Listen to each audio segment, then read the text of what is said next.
네, 안녕하십니까. 대한화장품협회의 김경옥 부장입니다. 지금부터 자외선 차단제 주요국 제도 비교에 대한 웨비나 시작하도록 하겠습니다. 오늘 웨비나는 오후 4시 30분에 시작해서 약 2시간 정도 진행이 될 예정입니다. 오늘 웨비나의 연사는 브라운 앤 어소시에이츠 컨설팅 회사에서 화장품 및 OTC 제품의 규정 컨설팅을 맡고 계시는 산드라 브라운 님입니다. 산드라 님은 유럽 화장품 협회의 전략 핵심팀과 과학 자문 그룹에서 아일랜드 화장품 및 세제 협회를 대표하고 계십니다. 그리고 호모살레이트 UV 컨소시엄의 회원이기도 하시고요. 또 더블린에 있는 아일랜드 국가 표준 기관의 유럽 표준화위원회 및 ISO 화장품 자문 그룹의 의장직 맡고 계십니다. 산드라님은 하와이안 트로픽 유럽 주식회사에서 자외선 차단제 관련 업무를 22년간 담당을 하셨고요. 그 이후에 에너자이저 퍼스널 케어에서 약 2년간 자외선 차단 제품, 소비재, 살생물제 및 유럽 리치를 전문으로 하는 유럽 규제 컨설턴트로 근무를 하신 바 있습니다. 또한 2010년에는 미국의 퍼스널 케어 전문 기업인 엣지웰에서 수석 글로벌 규제 관리자로 13년간 재직을 하셨고요. 올해죠. 2023년부터는 컨설팅 업체인 브라운 앤 어소시에이츠 컨설팅 회사에서 제도 업무 이사로 재직 중입니다. 네, 산드라님께 강의 부탁드리겠습니다. 네, 통역사님 통역 부탁드리겠습니다. Yes, please start, Miss Sandra. Yes, good morning to everyone, or well, good evening to everyone, and thank you very much for inviting me to give this webinar on global UV sunscreens and the FDA OTC monograph reform. So I'm very happy to be here, and I will walk us through the slides and then we will take questions at the end, I understand. So we will move to the first slide, please. Thank you. 먼저 좋은 저녁 되시길 바랍니다. 오늘 그 웨비나에 초청해 주셔서 감사드리고요. 오늘 주제인 글로벌 UV 자외선 차단제 성분 및 FDA OTC 모노그래프 개정에 대해서 웨비나를 할 수 있게 되어서 영광입니다. 제가 지금부터 이제 슬라이드를 넘겨가면서 시작을 하게 될 예정입니다. 부탁드릴게요.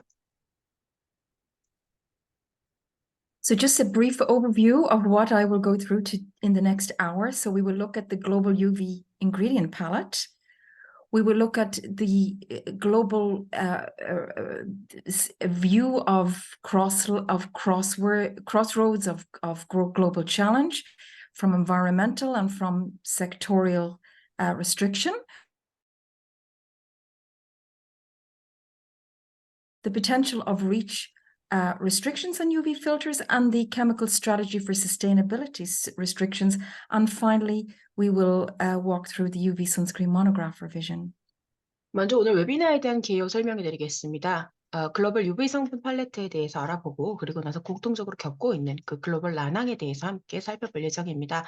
그 후에 이제 분야별로 글로벌 규제 업데이트 사항을 살펴볼 거고요. 그 다음에 글로벌 환경 검토, 그리고 나서 UV 필터에서 리치의 잠재적인 영향, 그리고 지속 가능성 화학 전략 CSS의 영향, 그리고 마지막으로는 미국 자외선 차단제 모노그래프 개정에 대해서 살펴보도록 하겠습니다.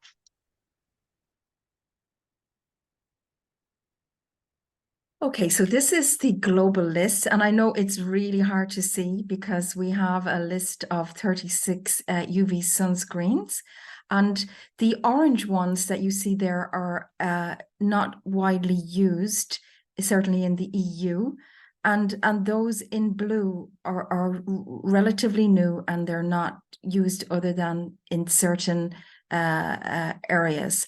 So if we move to the next slide, please, we can see it much more clearly. 먼저 여기 지금 첫 번째 슬라이드에 나온 게 글로벌 리스트라고 저희가 36가지의 UV 자외선 차단제 성분을 나열해 두었는데요. 아까 오렌지색으로 표시한 그 슬라이드를 보시면 그 EU에서는 거의 널리 사용되지 않는 성분들이고요. 그리고 파란색으로 표시한 부분은 좀 이제 신규 성분들에 대해서 저희가 색깔을 표시해 보았습니다. 그럼 다음 슬라이드로 넘어가 보도록 하겠습니다. Okay. So thank you. So as you can see, as I mentioned, the orange highlighted ones are not used and the blue ones are not used at all in the EU. But if you look to the right-hand side, I have identified those which are global. So we have homosalate, we have benzophenone 3, we have excuse me, we have the it's difficult for me to even see. We have the avobenzone, which is Parsol 1789. We've also got octocrylene, and we've got the OMC, the ethyl hexyl methoxycinnamate. And then if we look at this list, we will see that there is a comparison done as well with North American and rest of world UV sunscreens. And I have actually listed in the column on the extreme right-hand side the limits that are applicable to North America, which includes the USA and Canada. And also I have referenced where we have the same percentage of restriction, and also the same for the rest of the world. But my main point here is, I think what we should all be aware of is that of those global sunscreens, of which there are 10, and you will see the remainder on the next slide, 3 of those ingredients they're not widely used. And 3 of those ingredients, homosalate, benzophenone 3, and octocrylene, are restricted already because they've been classified as endocrine disruptors in the European Union. And then finally, we have one of those 10 ingredients which is up for restriction, and it will start review in the next few months, and that's the ethyl hexyl methoxycinnamate. So if we look to the next slide, that will also finish the review of the global sunscreens. Sorry to interrupt, Ms. Sandra. It is hard to interpret for our interpreter. Even though she's have many experience in interpretation of the customer regulations, the technical terms and the specific names of the ingredients is very difficult to memorize and translate into Korean. So I recommend you speak 2 sentences or 3 sentence and give more time for our interpreter to deliver your message to the audiences. Okay, absolutely. Thank you very much, Mrs. Kim.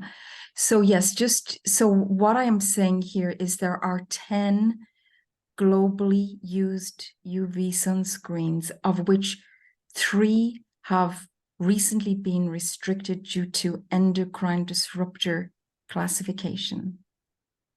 네, 아까 그 설명 감사합니다. 일단 아까 오렌지로 그 표시한 부분이 이 유럽에서는 널리 사용되지 않는 성분이라고 말씀드렸고, 또 파란색으로 표시한 부분은 EU에서 전혀 사용되지 않았던 성분들이라고 말씀드렸는데요. 제가 오른쪽에 이제 글로벌이라고 표시를 해서 이제 나열한 부분이 있습니다. 저희가 짧게 지금 설명을 시작했는데요. 그 중에서 이제 10개의 성분 중에서 이제 3개의 성분이 이미 제한 사항이 들어왔습니다. 그래서 그 UV 자외선 차단제 종류 중에서 3가지는 그 내분비성 교란 물질로 인해서 유럽에서는 이미 제한이 들어간 성분이라고 설명할 수 있겠습니다. Okay, please keep going on. Thank you. Yes, that is good. And then there is one of those 10, which is ethyl hexyl methoxycinnamate, which is going to begin review for endocrine disruption classification in the EU very shortly. So that will mean possibly a 4th UV sunscreen of the 10 will be restricted. 근데 그 중에 okay, so could you please name it again? The methyl hexyl. Yes. What was that? It's listed in number 12. Number 12. Okay. Yes. Ethyl hexyl methoxycinnamate, right? Ethyl Yes, hexyl. indeed. 네, 그렇게 10개 중 성분 중에서 지금 12번에 기재되어 있는 에틸렉스 메톡시시네메이트라는 성분은요, 이후에서 최근 이제 제한하게 된 성분이라서 총 그러니까 3개가 아니라 4번째로 제한하고 있는 성분이 되겠습니다. 아까 그 내분비성 교란 물질로 규정이 된 성분이라고 할 수 있겠습니다. Yes. And to the next slide, please. Thank you. 그럼 다음 슬라이드로 먼저 이제 넘어가 보겠습니다. So on this list, you will see that, as I mentioned, of the global ingredients, 2 of them are not widely used already. So therefore, if you add the 4 from the previous slide and the two on this slide, we have 6 UV sunscreens of the 10 which are being restricted or are not used at all. 여기 지금 글로벌 성분이라고 나와 있는데 여기에 2개 더 이제 그 성분이 추가된 성분이 있습니다. 그러니까 아까 제가 언급드렸던 그 3가지 성분, 그 아까 옥토크릴린 그리고 벤조 어, 그러니까 호모실레이트 그리고 벤조페논 3 거기에 이어서 아까 말씀드린 또 4번째 성분 그거 빼고 나서도 여기에 2가지 성분을 더하면 총 이제 10개 중에 6개가 그 저희가 제한 성분으로 규정이 되게 되었습니다. Okay, thank you. So we will come back to that, and I think we should move on to the next slide. 그럼 다음 슬라이드 넘어가 볼게요. Yes. So what I'm showing here is that benzophenone 4 there it was a publication of from the SCCS of a preliminary opinion, but as you know, this is not widely used as a sunscreen. 여기 먼저 그 SCCS에서 발표한 벤조페논 4 성분에 대하면 지금 현재 예비 의견서가 발행된 상태인데 이 이제 성분은 사실 그 널리 자외선 차단제로 쓰이지는 않았던 성분입니다. Yes, and the OMC, as I mentioned already, which is the ethyl hexyl methoxycinnamate, number 12, the EU Commission needs to draft a mandate for the SCCS evaluation. So this just begins the process of review because of endocrine disruptor. 그리고 제가 그 OMC라고 해서 아까 말씀드린 그 12번 성분에 있는 그 성분 말씀드리자면 여기서는 이제 검토가 EU 그 집행위원회에서 지시안 초안 작성 이제 검토를 시작한 단계라서 여기에 대해서 또 이제 작업이 진행될 예정입니다. Titanium dioxide, as you know already, has been restricted in products that are risk of inhalation. So therefore they would not be used in spray products. 그리고 아시다시피 티타늄 다이옥사이드 같은 경우는 이미 제한 성분이 되어 있는데요. 왜냐하면 흡입에 대한 위해성이 있다고 판단하여서 이미 제한이 되어 있는 성분입니다.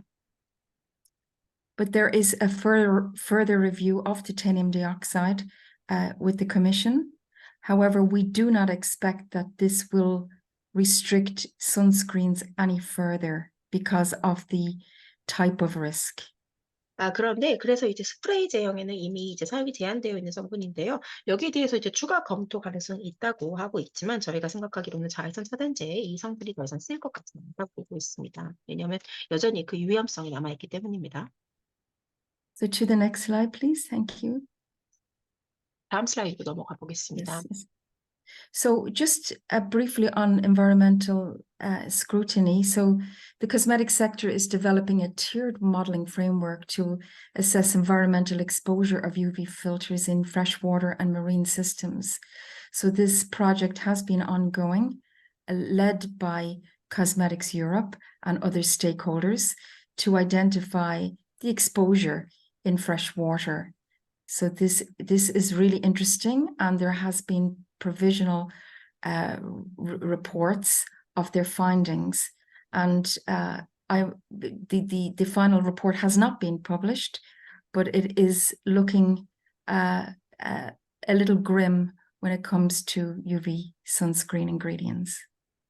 그리고 지금 이 담수 및 해소에서 UV 필터의 화장품 분야는 그 노출을 평가하기 위한 계층화된 모델링 프레임워크를 개발 중인데요. 여기에서는 그 유럽 화장품 협회와 기타 이해 관계자가 함께 이 프로젝트를 진행하고 있습니다. 특히나 이제 담수에 대해서 이제 노출 가능성에 대해서 조사를 하고 있는데요. 이 결과 보고에 대해서 많은 관심을 가지고 있으나 현재로서는 최종 보고서가 나오지는 않은 상황입니다. 하지만 이 성분에 대한 조사가 진행이 되고 있습니다. The ECHA Group, the European Chemical Agency, has requested additional information on UV sunscreens. As you know, we have a list A and B of several UV sunscreens that are classified as potential endocrine disruptors. So we have to keep monitoring, and I would urge all members to watch the CORAP list to see what is happening with UV sunscreen ingredients. 그리고 아시다시피 유럽 화학청은 일부 UV 필터를 위해서 추가 환경 데이터를 요청하고 있는 상태인데요. 여러분이 아시는 리스트 A와 리스트 B 이가 그 몇 가지 그 UV 자외선 차단제 성분에 대해서 리스트 A와 리스트 B에 있고 여기에 대해서 그 내분비성 교란 물질의 가능성이 있는지 없는지를 현재 조사 중이고 저희도 역시 그 결과를 모니터하고 있는 중입니다. Yes, and the SCCS are looking at the safety of the endocrine disruptor potential ingredients. They have been mandated by the European Commission. And the reason for them doing so and not waiting on ECHA is because the European Commission were under pressure to do something about these ingredients that were classified as endocrine disruptors. And because of this review from SCCS, we have seen the restriction of those 3 sunscreen ingredients already mentioned in the first slide. 그리고 이 SCCS가 이에 대한 안정성 관련해서 이미 그 유럽 화장품 위원회에 이제 죄송합니다. 유럽 집행위원회 유럽 화장품 위원회 보고를 했는데요. 그 내분비성 교란 물질의 이제 가능성에 대해서 그 안전성을 관련한 성분에 대해서 보고를 한 바 있습니다. 그런데 그 유럽 화장품협회는 여기에 대한 이제 등급에 대한 분류에 이제 압박이 있기 때문에 이걸 이제 ECHA의 결과를 그냥 이제 마냥 기다리고만 있지는 않을 것 같습니다. 그래서 이미 저희가 제안한 바로는 SCCS의 검토를 아까 제안한 바가 있고 그리고 그중에 3개의 성분이 이미 이제 위험 가능성이 있다고 보고가 된 바 있습니다. And the European Green Deal, the chemical strategy for sustainability, as you know, is looking at all chemicals, including the UV sunscreens, which have a potential to be high risk to the environment. And there was a concern that maybe we would have to label our cosmetics and our sunscreens with CLP labeling. But I'm very happy to tell you that there was a decision made that this will not happen for cosmetics. So we will not have to worry about CLP labeling on our sunscreens or cosmetics, even though they may have risk into the environment. 그리고 나서 유럽 이제 그린 딜 관련해서 환경의 지속 가능성에 있는 그 확인 보고에는 그 선스크린, 그러니까 자외선 차단제 성분도 포함이 되어 있는데요. 그래서 여기에 이제 이 모든 것을 기재해야 되냐, CLP 라벨링 관련해서 화장품에도 라벨링이 필요한가에 대한 염려가 있었는데, 다행히도 그 화장품에는 이런 CLP 라벨링을 준수하지는 않아도 된다라고 결정이 되어 있기 때문에 그 화장품이나 또 자외선 차단제 성분이 라벨링이 될 필요는 없다라고 심지어 그것이 환경 영향을 끼친다 하더라도 이렇게 결정이 났습니다. And in Hawaii, as you probably are aware, benzophenone 3 and octinoxate is already banned. And there was a proposal that a further 2 sunscreens would be banned, but it did not pass. So this is good news for the moment. We just have 2 ingredients that are banned in Hawaii. 그리고 이제 하와이에서 그 벤조페논 3와 옥티녹세이트가 이미 이제 금지가 되어 있는데요. 여기에 이제 더 금지된 사항이 있지는 않습니다. 그래서 다행히 현재 금지된 성분은 2개라고 하와이에서 금지된 성분은 2개라고 알고 있으면 좋겠습니다. And then in the background, we have separate projects by the FDA, the PCPC, Cosmetics Europe and Cosmetic Alliance, IKW in Germany, and Accord in Australia assessing environmental safety of UV sunscreens. 그리고 이제 다른 협업 프로젝트도 진행 중인데요. FDA, 그리고 PCPC, 유럽 화장품 협회, 또 이제 Cosmetics Alliance, 캐나다, 그리고 독일의 IKW, 그리고 호주의 어코드에 의해서 다른 프로젝트들도 역시 이 환경 안전성을 검토하고 있습니다. Okay, thank you. To the next slide. So here I'll just be very brief that the FDA now have a concern for children's products and will not allow certain ingredients to be in any children's products like benzene, asbestos.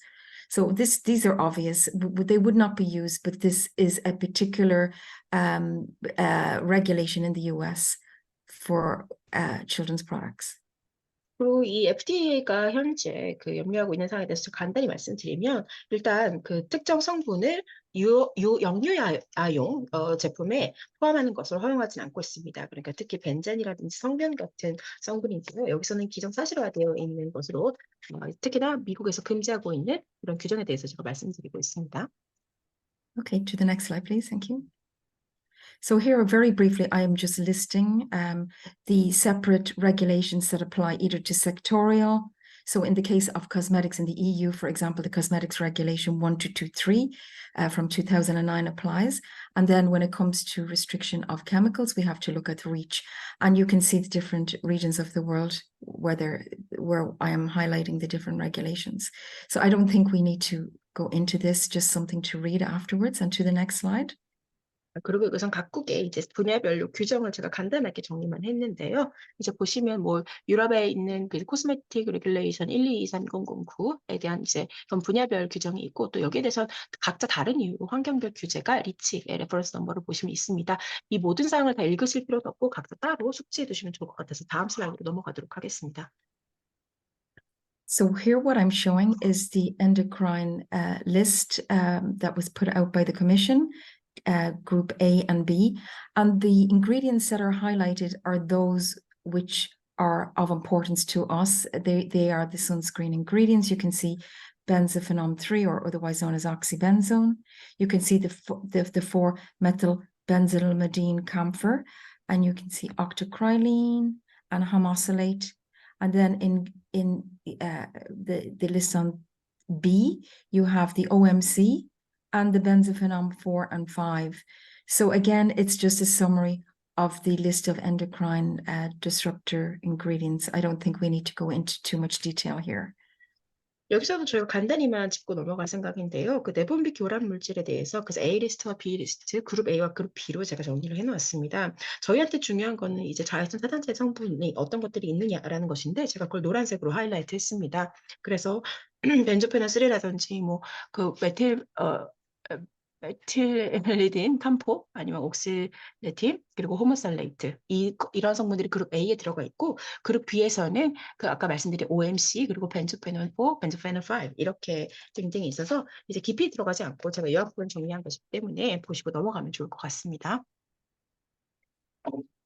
So the priority list of UV filters, as was said already, so I won't go into this in much detail.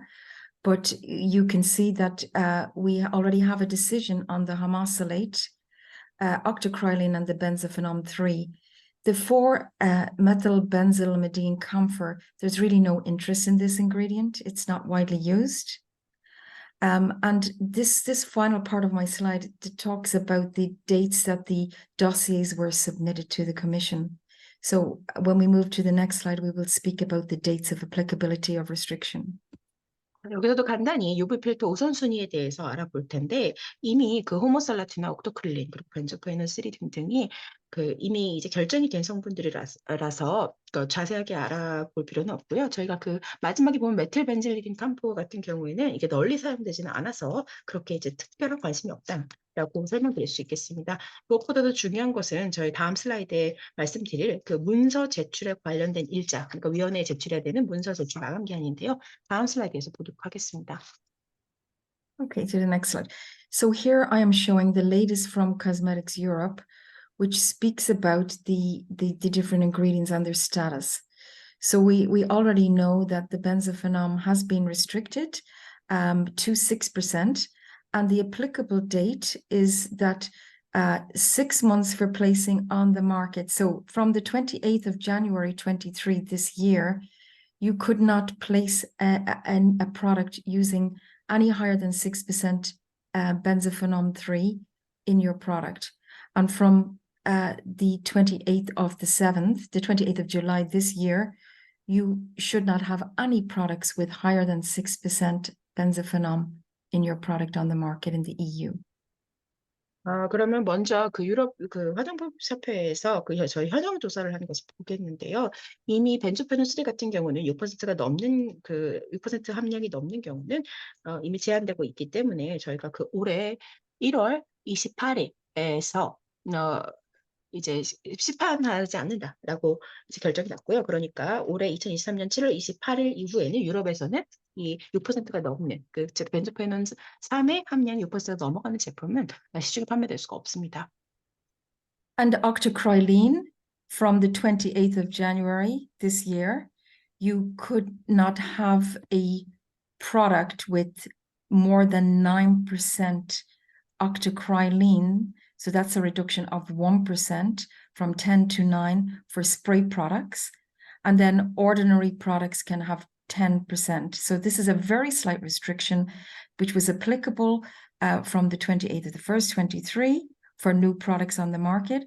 And then to remove any products that would have spray products using 10% from the 28th of July this year, very same date as the benzophenone 3.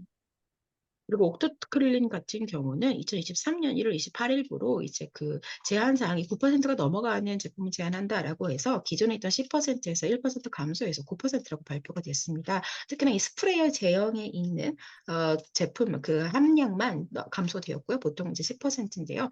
아주 경미한 제한 사항이지만 이제 신제품에 대해서는 그 올해 1월 28일 부터라고 시행한다고 이제 유예 기간을 두었고요.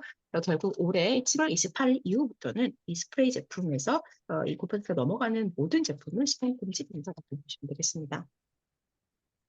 And then finally, homosalate is restricted to only face products to 7.34%. So this was a big change. You cannot use homosalate in any other product other than face. And this date of restriction has not been set yet, but it is expected imminently. 그리고 호모살레이트 같은 경우는 그 이제 큰 변화가 있었습니다. 그 얼굴에 보통 이제 사용하는데 여기서 7.34%가 넘어가는 그 호모살레이트 함량이 넘어가는 제품은 제한이 있을 예정입니다. Okay, so to the next slide. I'm going to quicken up this process now so that we can spend time on the FDA. So I won't labor on any of these, just review them. And it's all there. There are links in the slides and you can see the information. So maybe we could move on to the next slide. 그래서 여기에 있는 슬라이드에 있는 제가 링크도 함께 달아놨기 때문에 나중에 발표 자료를 보내드릴 때 이때 자세한 사항을 확인하고 또 같이 있는 링크를 참조해 주시면 좋을 것 같습니다. 다음 슬라이드로 일단 넘어가도록 하겠습니다. Yes, the same for here. It's very obvious. I have all of the information on the slide, so please read it. It's just for information. 여기도 마찬가지로 제가 정보들, 그러니까 확실한 정보들로 생각된다는 것들을 슬라이드에 이제 요약해서 놓았기 때문에 확인하시고 읽고 넘어가시면 될 것 같습니다. Yes, and the same again, so we can move on. 여기도 마찬가지라서 그 자료를 보시고 확인해 보시면 좋을 것 같습니다. So here I just mentioned the revision of the cosmetics regulation in the EU. We expect the text to be published next year, 2024, and we will see restrictions on those endocrine disruptor ingredients. So this will be an issue, but as long as we're aware, we know what's coming. But that there is a revision to the nano definition. It is not new news, but we will have the widely used definition of nano materials, which essentially means that it will not just include deliberately manufactured ingredients, it will include natural ingredients. So there is going to be more ingredients that will fall under the nano definition. And there are also some minor changes coming in with the regulation. So we will need to keep monitoring that situation, but the changes are not major in this revision from the cosmetics regulation. 그리고 지금 저기 이제 텍스트라고 해서 내년부터의 그 화장품 규제 개정을 해서 말씀드리면요. 먼저 그 내분비계 교란 성분으로 규정된 그런 성분들이 이슈가 될 것인데 저희가 이제 이미 알고 있는 사항이기도 하고 그래서 이런 사항이 하나 있고 그리고 두 번째로는 그 나노 규정의 개정입니다. 이것도 그렇게 이제 새로운 것은 아닌데요.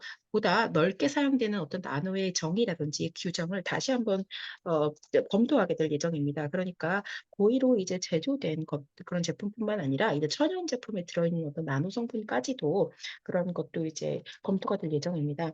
그래서 여기 좀 경미한 이제 규정에 있는 개정사항에 대해서는 저희도 앞으로 계속 모니터할 예정인데요. The next slide, please. 예. Next slide, please. Yeah, and here we speak about the European sunscreen recommendation from 2006. There was discussion that this might change, but for now it will not change from the existing requirements. And I'm just showing you a list of what is required under the recommendation that's applicable to all products at the moment being sold in the EU. It is a recommendation, it's not a law, but to be a serious sunscreen manufacturer, you should apply these recommendations when you sell your product in the EU. 그리고 이것은 2006년에 이제 EU에서 만든 권고사항 관련인데요. 이게 이제 변경이 될 수도 있긴 하지만, 그러니까 조금의 변경이 있을 수도 있지만 기존 제품에 대한 이제 큰 변경은 없다고 합니다. 여기 리스트를 보시면 그 유럽 내에 시판되고 있는 제품에 적용이 가능한데 말 그대로 권고사항이기 때문에 이제 법은 아니라 권고사항일 뿐이지만 이제 좀 큰 규모의, 그러니까 상당한 양을 제조하는 그 제조업자의 경우는 이 사항을 조금 파악해 두시는 것이 좋을 것 같습니다. Ms. Sandra, I have a question here in slides. You mentioned that EU sunscreen recommendation 2006 decision that 그러면은 저희 국문 번역에서 오타가 있었던 것 같고요. 2006년도 유럽 연합 자외선 차단제 권고 사항 결의안으로 해서 강의 자료 나중에 송부해 드리도록 하겠습니다. I'm sorry, there was a typo for like 2026. Yes. So we will expect a revision of this recommendation, but at the moment, the Cosmetic Europe Sun Protection Group are looking at this area, but they're also looking at overall revision of sunscreen labeling. So in the next 3 to 4 years, we may see some revision of labeling on sunscreens, but for the moment, everything is the same as it has been. So no change for the moment. 저희도 이제 그 권고사항을 이제 기대하고 있긴 한데 현재로서는 그 유럽에서의 그 자외선 차단제에 대한 어떤 그런 개정은 이루어지지 않지만 앞으로 향후 3, 4년 이내에는 그 자외선 차단제의 라벨 기재에 대해서는 이제 개정안이 있지 않을까라고 예상하고 있습니다. Yes. So to the next slide. Again, we won't go too much into detail, but this demonstrates the difference of UVA protection labeling across the global environment. So you can see that the USA are using broad spectrum, something that Europe used many years ago. Australia, the same, is a broad spectrum label. Japan is using the PA+, China the same, and Korea using the PA+ and ++. And this label is only substantiated by doing an in vivo test for UVA. And then you can see the other regions. So yeah, there is a difference in UVA labeling across the global environment. It would be ideal if they were the same, but this is the situation that we have right now. So this is more for information. 여기에서는 저희가 UVA 라벨링 관련해서 이제 글로벌 환경 지침 관련해서 각기 다른 이제 나라에서 사용하고 있는 라벨링을 볼 수 있는데요. 그 미국이나 이제 미국에서는 광범위 스펙트럼을 사용하고 있고 유럽도 그렇고 호주도 광범위 스펙트럼을 사용하고 있습니다. 그리고 일본, 중국, 한국 모두 다 PA+, PA++, PA++, 요 이제 기준을 사용하고 있는데 여기에 대해서 그 UVA 라벨에 대해서는 그 인비보 테스트가 반드시 그 인비보 테스트로 입증해야 되는 윤리적인 이유가 있습니다. 당연히 모든 이제 각국의 라벨링이 동일하면 이상적이겠지만 현재로서는 국가마다 다 다른 라벨링을 사용하고 있다는 것이 현실입니다. Yes, to the next slide. So now we're on to the monograph. And so this monograph was published in 2020, March, and it is known as the CARES Act. And essentially what it is a reform of the way OTC products, which include sunscreens in the US, are being regulated, being tested and labeled. So it has been long awaited. And you can see in this part of the slide, we speak about what stays the same and what's new. 그리고 다음은 이제 모노그래프인데요. 2020년 3월 달에 그 발표가 된 규제안으로 이거 스키하우스 법안에 포함되어 있는 사항입니다. 기본적으로는 그 자외선 차단제가 속해 있는 그 OTC 제품에 대한 어떤 방안 같은 것들이 개정이 되었는데 이런 자외선 차단제를 포함한 이런 OTC가 어떻게 규제되어야 되고 또 시험되어야 되고 라벨이 되어야 되는가라고 했던 상당히 오래 기다렸던 규정안입니다. 여기에 보면 어떤 것이 그럼 기존과 동일하고 또 어떤 것이 새롭게 바뀌는 것인지에 대해서 설명해 놨습니다. So one of the biggest changes is that the FDA will collect two types of user fees. So this is new, and those fees are quite substantial. So a facilities fee, and I know already that companies have been paying these fees for the last 2 years. So if you have not been paying the fees, there might be something missing in your application. And also there is a monograph order request fee. And this has not, from my information, been charged as yet, but this is a big change to charge fees by the FDA. 그리고 이제 큰 변화 사항이 하나 있습니다. 바로 FDA에서 수수료를 징수하기 시작했다는 것인데요. 그 사용자 수수료를 이제 부과하기 시작했다는 것입니다. 이미 시설 수수료는 아마 2년 전부터 지불을 해 오셨을 거예요. 만약에 이게 아니었다면 그 신청 과정에서 누락이 된 것이 분명할 것입니다. 그리고 나서 그 모노그래프의 그 오더 리퀘스트 관련해서도 아직은 이제 부과하고 있지 않지만 새롭게 개정될 사항에 속하고 있습니다. So to the next slide, please. So I am showing here the date line. So you can see this has been a long time coming from 1999 when they had the state final monograph. And then in 2011, they had the labeling and testing final rule.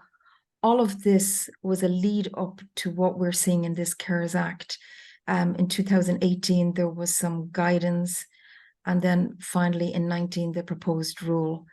So this is, as I said, long awaited and good news to bring OTC sunscreens into a final requirement in the US. 그리고 여기 제가 일자별로 보여드리면 이게 상당히 오랫동안 진행된 절차라는 것을 보실 수 있습니다.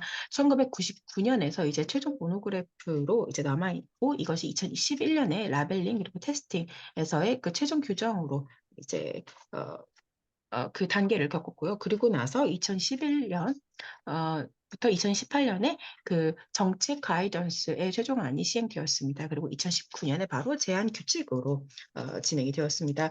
그래서 상당히 이제 오랜 기간 동안 진행된 작업인데 자외선 차단제를 포함한 이제 신규 OTC 제품이 이제 최종 규칙에 포함이 되었다라는 것을 보실 수 있습니다. And I think a main provision here is that they have set specific requirements for OTC drugs marketed without an NDA to be deemed GRAS and not a new drug. So in other words, the UV sunscreens will be classified as GRAS, in other words, safe and effective by the FDA. And if they are not deemed to be GRAS, then an NDA would have to be applied for.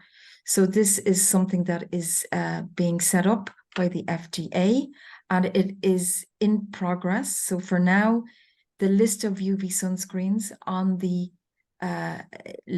approved list is applicable, but we may see changes coming down the track to remove some of those UV sunscreens because they may not continue to be GRAS.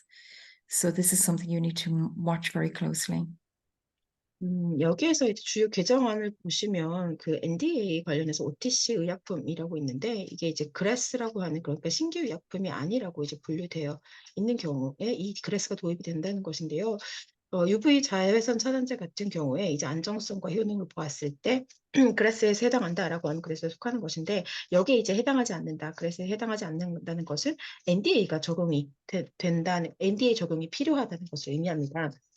그래서 FDA에서는 이런 식으로 이제 규제를 설정을 했고 그리고 진행 중에 있는데 여기에서 현재 이제 UV 자차 같은 경우, 자외선 차단제 같은 경우는 그 승인 리스트가 필요하게 되고요. 그리고 이제 그러니까 약간의 이제 경면 변경 사항이 여기에 있을 것을 저희가 예상할 수 있습니다. There are only two ingredients right now which are deemed GRAS ingredients in the USA, and that is titanium dioxide and zinc oxide. 여기에서는 이제 USA, 즉 미국에서 그라스로 인정하고 있는 것은 오로지 두 가지의 성분밖에 없습니다. 바로 티타늄 다이옥사이드와 징크 옥사이드입니다. So the other remaining ingredients we can continue to use as they're being reviewed to determine whether they're GRAS or not. 그래서 이 이외의 다른 성분에 대해서는 이게 그라스에 속하는지 아닌지를 이제 지속적으로 제가 검토를 하고 있습니다. Okay, to the next slide, please. So again, much of the same, just speaking about this reform. So please move to the next slide. 여기서는 아까 개정안에 관한 또 이제 동일한 설명이 있기 때문에 다음 슬라이드로 넘어가 보면요. So my main point here is that this deemed final order for sunscreens, it is final because people ask, should we be applying it now? But absolutely, yes, you should be applying it now. The FDA will be reviewing products against this monograph right now. So it is now a final regulation, not an enforcement guidance or a tentative rule. It is basically the 1999 TFM and the 2011 labeling and testing rule. There's no change to the status quo. So yes, please, if you haven't already, look to modifying your labeling for sunscreens in the USA, and we will go through the summary of requirements in the next slide. 그래서 이제 많은 분들이 그러면 이게 지금 등록을 해야 되는지 지금 적용이 되고 있느냐고 묻고 있는데 당연히 그렇습니다. FDA에서는 그 모든 모노그래프, 특히 자외선 차단제의 모노그래프를 검토할 예정이고요. 이게 지금 최종 명령이기 때문에, 그러니까 더 이상 가이던스가 아니라 최종 명령이기 때문에, 그리고 특히나 1999년부터 시작해서 2011년 라벨링 관련해서도 이어진 어떤 그 확정된 최종 규정이기 때문에 여기에서는 이제 미국에 시판되고 있는 그 자외선 차단제에 적절한 OTC 라벨링이 되어 있는지를 꼭 확인하셔야 할 필요가 있습니다. So to the next slide. So the summary of the changes is that the maximum sun protection factor will be a 60 SPF. There is new product labeling. There is statements of identity form and the active ingredients on the products. UVA will have a new ratio for broad spectrum requirements. For spray products, there is batch release testing requirements, and there will be GMP inspections. So we will have to have record keeping and a responsible person that can speak to the product and all of the safety requirements of the product. 그래서 이제 변경 사항을 요약해서 말씀드리면, 먼저 이제 최대 자외선 차단지 수치는 60 SPF라는 것, 그리고 신규 제품 라벨 표기가 도입되게 된다는 것, 또 이제 활성 성분인 경우에는 이것을 표기해야 된다는 것이고요.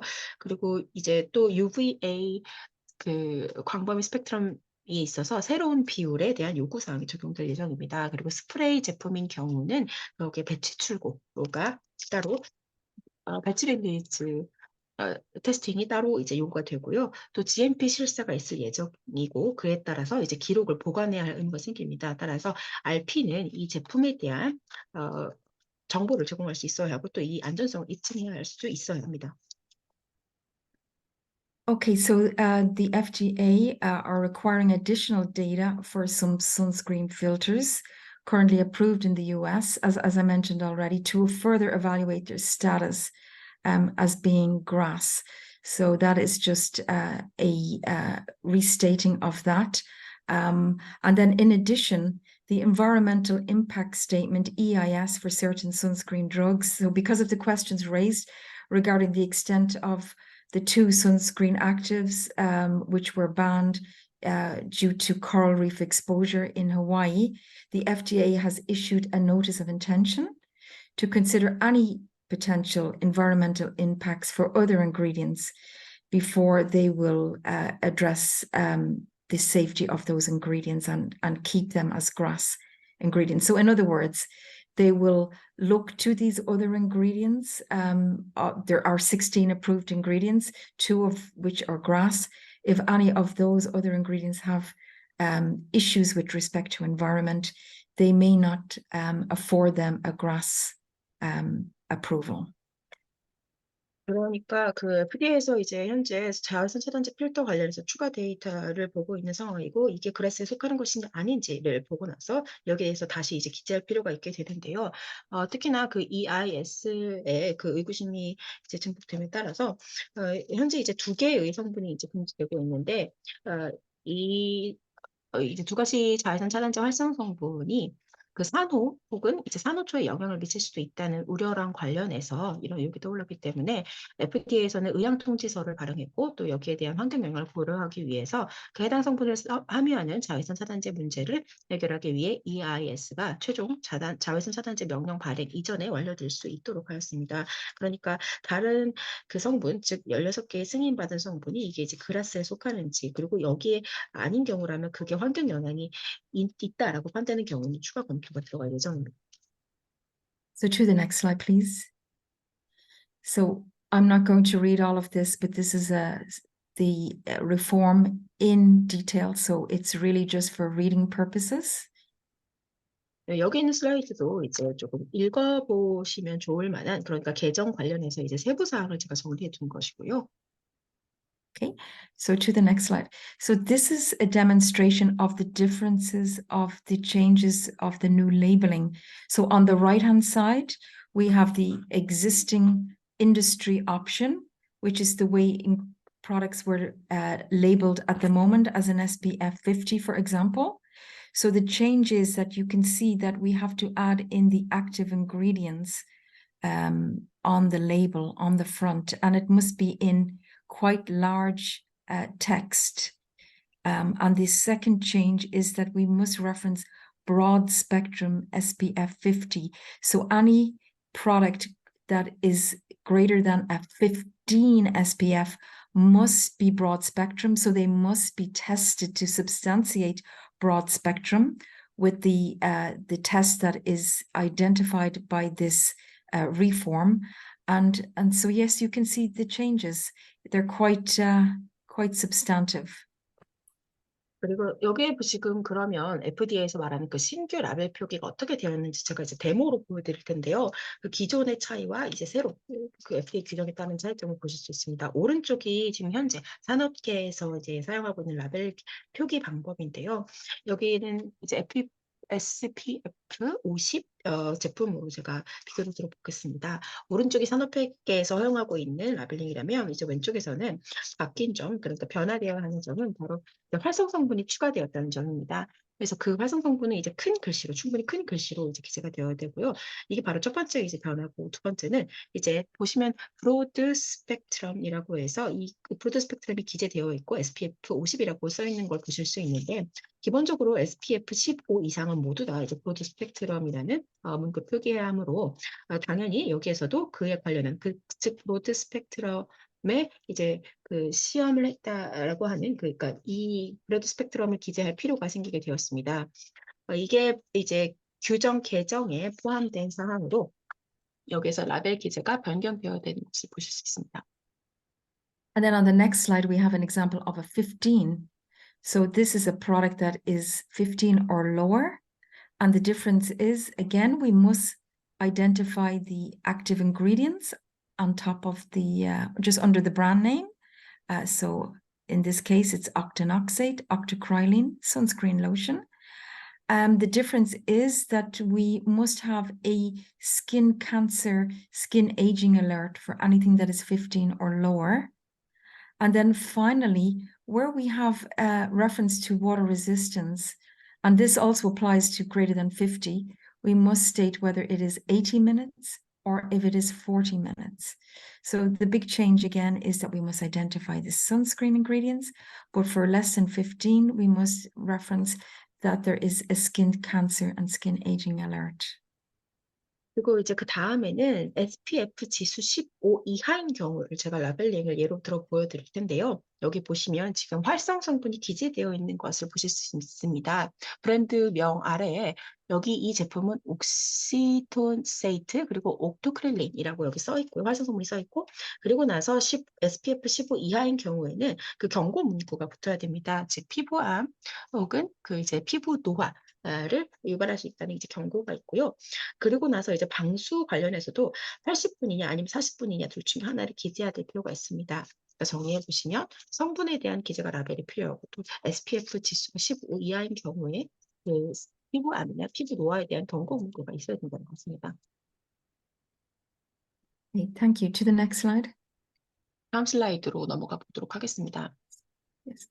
So this is really just a summary of what we've just seen. So I won't go into that in detail, but I will also point out that it is also mandatory to put helps prevent sunburn.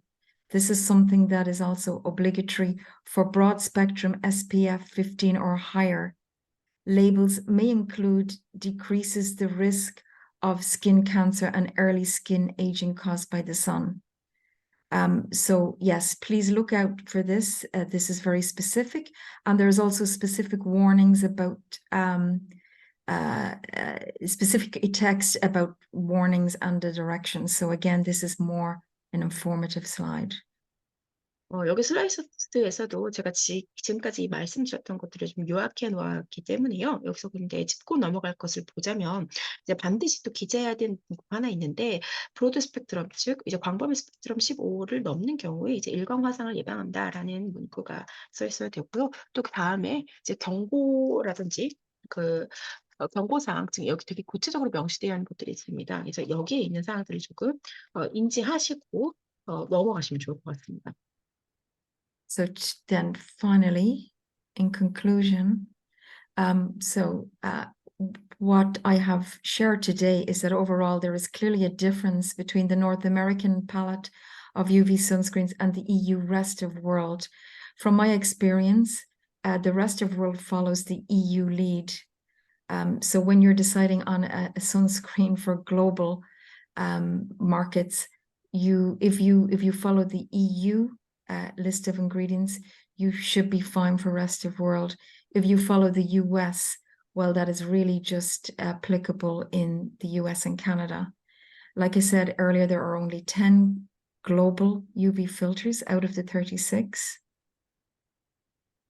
여기에서 이제 결론은 뭐냐면요. 일단 북미에서 말하는 자외선 차단제 팔레트와 유럽에서 말하는 그 자외선 차단제 팔레트가 좀 다르다는 것입니다. 그러니까 제가 EU라고 했지만 유럽이라고 했지만 사실 유럽을 포함한 이제 나머지 국가들이 대부분 유럽의 규정을 따르고 있기 때문에 이렇게 이쪽에서 규정하는 그 사항이 다르고 또 이제 미국에서 규정하는 것은 미국과 이제 캐나다를 포함해서 다른 규정을 가지고 있습니다. 그래서 36가지의 자외선 차단제 필터 중 10개만이 이제 글로벌 자외선 차단제라고 말씀할 수 있어서 여기에서 이제 어떤 규정을 따를 것인지를 이제 판단하셔야 될 것 같습니다. And the FDA are favoring the physical sunscreens titanium dioxide and zinc oxide as a starting point, as I said, for grass, whilst the EU are questioning titanium dioxide due to its classification under REACH and CLP. So there is a difference of focus between the US and the EU. 그런데 사실 이제 FDA에서 말하는 그러니까 이걸 무기자체라고 하나요? 그 실제적으로 자외선 차단제 성분이라는 것은 티타늄 옥사이드와 징크 옥사이드 딱 두 가지 성분만 클래스에 포함된다라고 인정하고 있고 그런데 유럽에서는 보는 눈이 조금 달라서 티타늄 옥사이드 같은 경우에 리치나 CLP에 관련해서 분류 등급이 좀 다를 수도 있다라고 해서 그 이제 두 어떤 기관에서 보는 그 시각이 조금 다르다는 것을 인지하셔야 될 필요가 있습니다. And then EU's REACH and Chemical Strategy for Sustainability, part of the Green Deal, is questioning every sunscreen due to its environmental impact and its wider classifications. So as you know, we have some additional classifications in the REACH and CLP regulation. And so in respect also to essentiality and the generic risk assessment. So there is a huge risk to all substances with this chemical strategy for sustainability, all to make the environment a safer place for the citizens of Europe. But unfortunately, there is a high risk to the UV in sunscreen ingredients because they are highly exposed in the environment. So we need to support these sunscreens as much as we can, provide safety information. And the trade associations are doing a lot of work, particularly Cosmetics Europe, to try and influence the European Commission not to go so heavy on ingredients in general, but particularly sunscreen ingredients, because they are necessary to avoid skin cancer. 그런데 문제는 그 유럽에서 규정하는, 즉 리치나 실베에 관련돼서 규정하는 그 화학 성분이 그 환경의 어떤 지속 가능성에 있어서 훨씬 더 이제 광범위한 분류 등급을 가지고 있다라고 보시면 되는데요. 그러니까 유럽에서는 사실 그거 말고도 더 추가적으로 이제 분류하고 있는 등급이 있다고 합니다. 그래서 위험성을 보면 이게 일반적인 위험성이 이제 환경의 지속 가능성과 약간 대치되는 경우가 있어서, 특히나 이제 UVA 성분 같은 경우에 이게 환경에 노출이 크다라고 판단하고 있기 때문에 조금 더 이제 위험한 물질이라고, 즉 유럽의 시민들에게 위해성을 많이 끼친다라고 판단하는 경우가 있습니다. 그래서 저희 이제 유럽 화장품 협회나 이제 또 많은 무역 협회들이 여기에 대한 안전성을 도출하려고 노력하고 있는 중입니다. 특히나 저희 같은 경우도 유럽 집행위원회에 너무 과하게 이제 성분을 규제하지 말아달라라고 얘기를 하고 있는 입장이고, 특히나 자외선 차단제의 경우 이게 이제 어떤 필수제에 속하기 때문에 일반 이제 그런 화장품이 아니라, 그렇기 때문에 이제 성분에 대한 규제를 좀 더 완화해달라고 말하고 있는 실정입니다. And then finally, it is up to us as advocates, as trade association members, as industry players, to do our part to provide information to defend these ingredients. We all have a voice, and we should all help globally to try and protect our UV sunscreens, because without them, we will not have any sunscreen products. So I will finish here and just open the floor to questions. Thank you. 네, 그래서 저희도 이제 그 무역산업협회와 또 많은 회원사들을 대변하고 있는 입장입니다. 그래서 목소리를 모아서 이 성분 관련해서 이제 의견을 발휘하고 있는 상황인데요. 왜냐하면 UV 자외선 차단제의 경우 너무 많은 성분을 규제하게 되면 결국은 아무것도 자외선 차단제 성분을 쓸 수 없기 때문에 저희가 이렇게 저희 입장을 대변하고 있는 입장입니다. 여기까지 하고요. 혹시 이제부터 질문을 좀 받도록 하겠습니다. 네, 연사분께서 준비해 주신 일단 설명은 모두 마쳤고요. 저희가 그 실시간으로 질의응답 시간 갖도록 하겠습니다. 먼저 안내 말씀드리면, 저희가 오늘 웨비나가 종료된 이후에 만족도 설문조사 회신해 주신 분들께 한해서 강의자료 PDF 파일 발송을 해드릴 예정입니다. 그리고 강의 진행 중에 몇 가지 오타 부분이 있어서 그 부분은 저희가 수정을 해서 발송을 해드리도록 하겠습니다. 이 채팅창 통해서 지금 질문 주신 것들 하나씩 좀 살펴보도록 하겠습니다. 먼저 그 슬라이드랑 같이 화면을 보면서 질문을 드리도록 하고요. 지금 보시는 슬라이드에 대해서 질문 주신 분이 계십니다. 질문 읽어드리겠습니다. 여기에서 설명해 주신 통역사님은 5시 18분에 남겨주신 질문 봐주시면 되겠습니다. 네. 여기 슬라이드에서 설명해 주시는 신규 라벨 레이블링 표기는 언제부터 적용이 되는 것입니까? 라고 질문 주셨습니다. I have the question. So in this slide, you could see the new labeling for the sunscreen. Then is this like regulation? Like when would it start? Like do you let me know? I mean, can I know the exact like timeline to renew this like labeling? Well,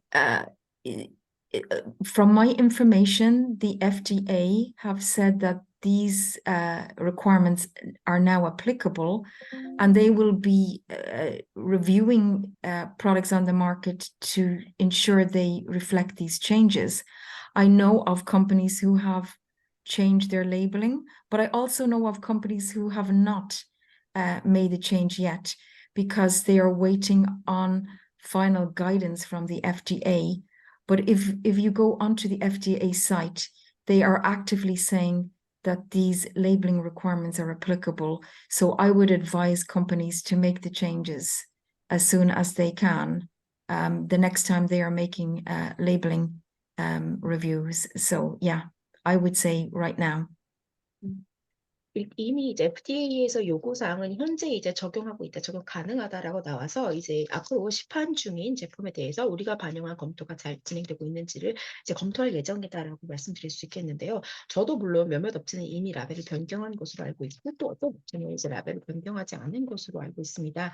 그러니까 그런 업체들은 그럼 최종 가이던스가 언제 나오는지 대기를 하고 있다고 알고 있는데 그 여러분이 FDA 웹사이트에 가시면 이미 이제 적극적으로 그 라벨의 변경이 이미 적용이 되었음을 알리고 있기 때문에 저는 업체분들께 되도록이면 다음 라벨 검토하실 때 빨리 바꾸시는 것을 추천하고 있습니다. 네. 이어서 질문 좀 드리겠는데요. 저희 그 설명해 주신 슬라이드에 앞장 그 변경 사항 요약을 보면은 그 최대 자외선 차단 지수 맥시멈 수치를 60이다라고 강의 내용에 말씀을 해 주셨습니다. 근데 이제 저는 개인적으로 올해 이제 사이판에 가 보니까 그 자외선 차단 제품 미국령이잖아요. 거기에 자외선 차단 막 90 뭐 100 막 이렇게 써져 있는 제품들이 있어서 아직은 그런 제품에 대한 그렇게 이제 표기하는 것 자체가 미국의 현행 지금 적용되고 있는 법상 문제가 없는 것인지 조금 개인적으로 궁금했고요. 그리고 채팅창에 주신 질문은 지금 보는 슬라이드에 FDA 옵션 왼쪽과 오른쪽 인더스트리 옵션이 있는데 인더스트리 옵션으로 기재를 해도 현재는 이게 뭐 규정을 안 지켰다라고 해서 어떤 페널티가 있거나 그렇진 않고 지금 공존할 수 있지만 연사분이 아까 답변 주신 대로 가능하면 빨리 FDA 옵션으로 레이블링을 바꿔라라는 의미로 저희가 이해하면 될지 다시 한번 확인 부탁드리겠습니다. Now, I have just like personal question because you've said that the maximum SPF number would be 60, but Miss Kim, went to Saipan, and that is the territory of the United States, but still she could see the SPF 90 or SPF like 100. So, Yes. yeah, but so she would just wonder that then this like regulation is, I mean, now like applicable, but some of the products are being like marketed. So, and I have another question from the chat room that like you see there was like industry option. If the company just like put the label like that, then is there any like penalty to like violate the regulation or something? Or is it just like, okay, it could be okay to like label on the products? So that was the questions. Like, I know you already said that you recommend to change the label as soon as possible, but they really want to know that is it like what is it, like violation of the regulation, or still it would be okay to do this on the market? Oh yeah, I think these changes are worth making now because the FDA have said that they will be judging the labeling in the market based on these new changes. So they have not, even though they have not issued any final guidance, because but my information is that this is applicable now. So I would say there would be a letter from the FDA to ask companies to come in line with this labeling if they are not already. So yes, that is my information. And even though they're not very actively surveillancing products at the moment because they have a lot going on with MOCRA, etc., I would urge companies to make the changes in the next run. So certainly by 2025, your product should have this labeling, because I do expect the guidance to come out next year. 사실 그 변경 사항에 대해서 FDA가 이미 이제 언급을 했고 이게 지금 변경이 되었다라고 해서 했기 때문에 이제 시판되고 있는 라벨을 점검할 가능성이 있고, 물론 최종 가이던스까지 나오지 않았다고 하더라도 그 FDA에서는 그 추후에 이렇게 되지, 그러니까 이것은 현행 규정이 확실한 것입니다. 그러니까 이미 미국에서는 이렇게 하라고 이미 이제 시행이 되고 있다는 의미라서요.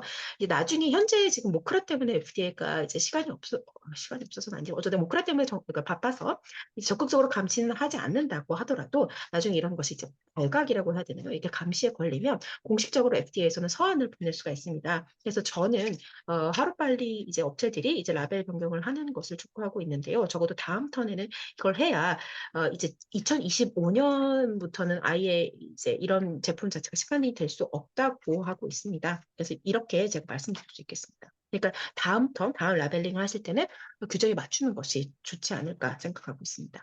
네, 다음 질문 드리겠습니다. SPF 지수 표기 숫자로 하게 되어 있잖아요. 예를 들어서 SPF 30이다, 40이다, 50이다, 뭐 이렇게 표시를 할 것 같은데, 미국의 지금 바뀐 규정, 적용 지금 FDA 옵션에 따른 그런 SPF 그 숫자 표기 기준으로 이제 설명을 주시면 될 것 같습니다. 5단위로, 그러니까 예를 들어서 35, 뭐 45 이런 5단위 끝수가 5단위로 되는 그렇게 표시하는 것도 가능한지 아니면 30, 40, 50 뭐 이런 식으로만 표시가 가능한지 질문드리겠습니다. Another question is like SPF value should be in number. I mean, 30 or 40 or 50, it should be the number. But I want to ask that if they are all like ends with like 0, like 10, how can I say, like there should be, it's like 10, I mean, 20, 30, 40, yeah, and 50. 30, 40, 50 like that. So I want to Um, ask if I can put the number like 35 or 45, would it be available or not? It has to be, end with like 0 or 10 times 30, 40, or is it, flexible to put like 35 or 45? Well, 15 is another very Right. popular SPF. So from my information, you would be preferred to use the same numbering that we use in the EU. So 6, 10, 15, 20, 25, 30, 40, 50. And 50 plus, which is applicable to 60, testing for 60. So I believe the FDA are following the same guidance as the EU. So I would not recommend to go to 35. It is not written in the guidance to use a 35. It's not referenced. So my recommendation would be to stick to those numbers that are in the guidance. So 35 is not considered an SPF. 사실 15 같은 경우도 이제 5로 끝나긴 하는데 제가 이제 말씀드리고 싶은 것은 이제 아마도 FDA도 이제 유럽에서 쓰고 있는 어떤 자외선 차단 지수를 참조하지 않을까 하는 것이에요. 그래서 유럽에서 쓰고 있는 자외선 차단 그 지수의 종류를 말씀드리면 SPF 15, 20, 25, 그리고 30, 40, 50, 그리고 50 플러스, 즉 이것은 60까지만 허용되는 수치입니다. 이렇게 한 7가지 정도의 이제 그 분류를 쓰고 있는데 여기에서 벗어난, 즉 SPF 35라든지 45 같은 경우는 이런 숫자 자체가 그 유럽 가이던스에 기재되어 있지 않기 때문에 아마 FDA에서도 이제 그 가이던스에 그렇게 그 중간 사이값, 그러니까 그 규정에 없는 숫자가 없기 때문에 제가 아는 바로는, 그리고 제가 이제 추천드리는 바로는 이제 그런 약간 다른 숫자를 이렇게 기입하는 것보다는 그래도 가이던스에 적혀져 있는 이 유럽의 어떤 가이던스에 적혀져 있는 그런 수치를 좀 참조하는 것이 좋지 않을까 하고 있습니다. 네, 다음 질문입니다. OTC 레이블링 관련해서 질문 드리고요. 패키지 포장재가 이제 두 개로 구성된 제품입니다. 이너 컨테이너랑 아우터 패키지 이렇게 두 가지로 쌓여져 있는 제품일 경우에 그 질문 드리는 것은 만약에 그 제품이 너무 크기가 작다. 그래서 이너 컨테이너 자체에 그 뭔가 표시 기재를 쓸 공간이 너무 좁다. 이럴 경우에 드러그 팩트라는 OTC는 표시 기재해야 되는 상황이 항목별로 정해져 있거든요. 드러그 팩트라고 하는데 그 드러그 팩트를 이너 컨테이너에 다 못할 경우에 아우터 패키지에만 이너 컨테이너 안 하고 아우터 패키지에만 해도 되는지 질문 드리겠습니다. if there is like two types of packaging, I mean, we call like inner container and outer container, but it would be the primary packaging and the secondary packaging. So Yes. they want to ask that if the product is really small, then there wouldn't be like enough space to put the label, especially for OTC products. The drug fact is mandatory. So in that case, yeah, the product itself is too small. Then is it okay to put that like drug facts and other label only to the secondary packaging, like outer packaging? Yes, there is an allowance for smaller packaging, that if it doesn't fit, you can put it on the secondary packaging. But I will urge you to try and find space for the drug facts box, if at all possible.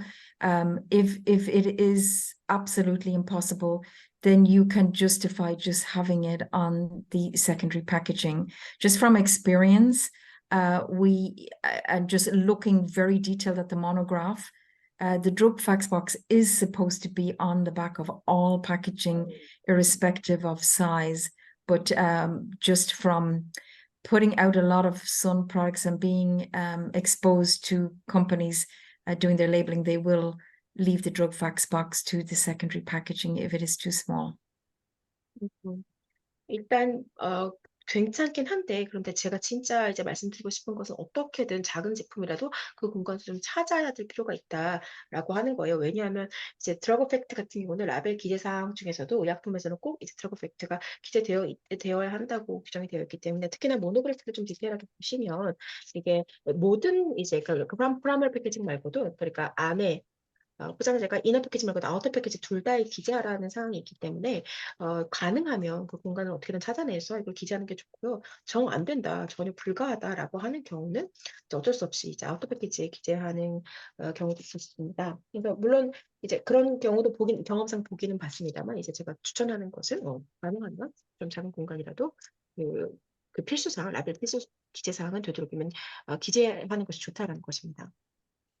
네, 다시 이제 그 맥시멈 선 프로텍션 팩터, SPF 최대 지수 표시에 대해서 다시 질문 드리겠습니다. 이게 저희가 이해하기로 예를 들어서 이제 어느 국가는 지금 정확하게 생각이 안 나는데, 뭐 숫자를 뭐 이상, 그러니까 예를 들어서 60까지 이제 표시를 할 수 있다라고 하면은 60보다 더 많은 게 실제로 테스트했을 때 나왔다, 수치상으로 65, 뭐 70, 이게 실제 인체 적용 시험을 해서 테스트를 할 때 그런 숫자가 나왔다라고 할지라도, 그 OTC 제품에 레이블링 할 때는 내가 뭐 70, 80 이걸 쓰지 못하고 그냥 60을 넘었다라는 식으로 60하고 플러스 표시를 쓰도록 하는 나라들이 있거든요. 근데 지금 연사분이 이 슬라이드에서 설명해 주신 이 60이라는 수치는 60을 만약에 실제 실험을 했을 때 자외선 차단 능력, 그 능력이 실험치가 60을 넘어간 그런 케이스에도, 물론 그런 케이스에도 그냥 60으로 딱 써야 되는지, 그 글자만 써야 되는지, 아니면 60하고 뒤에 플러스라는 거를 붙여 갖고 표시를 할 수 있는지 좀 구체적으로 질문 드리겠습니다.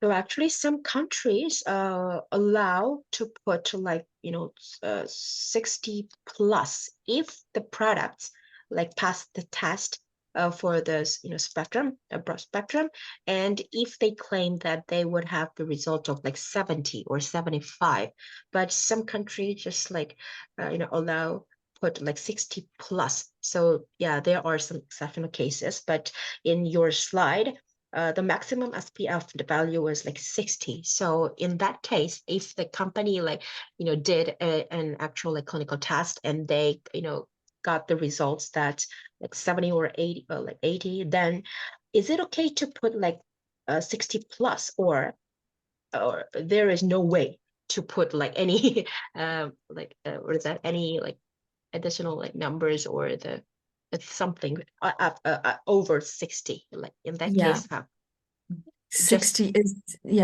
is the limit, and to be honest, 60 must test to 80. That is very much specified in the OTC reform monograph.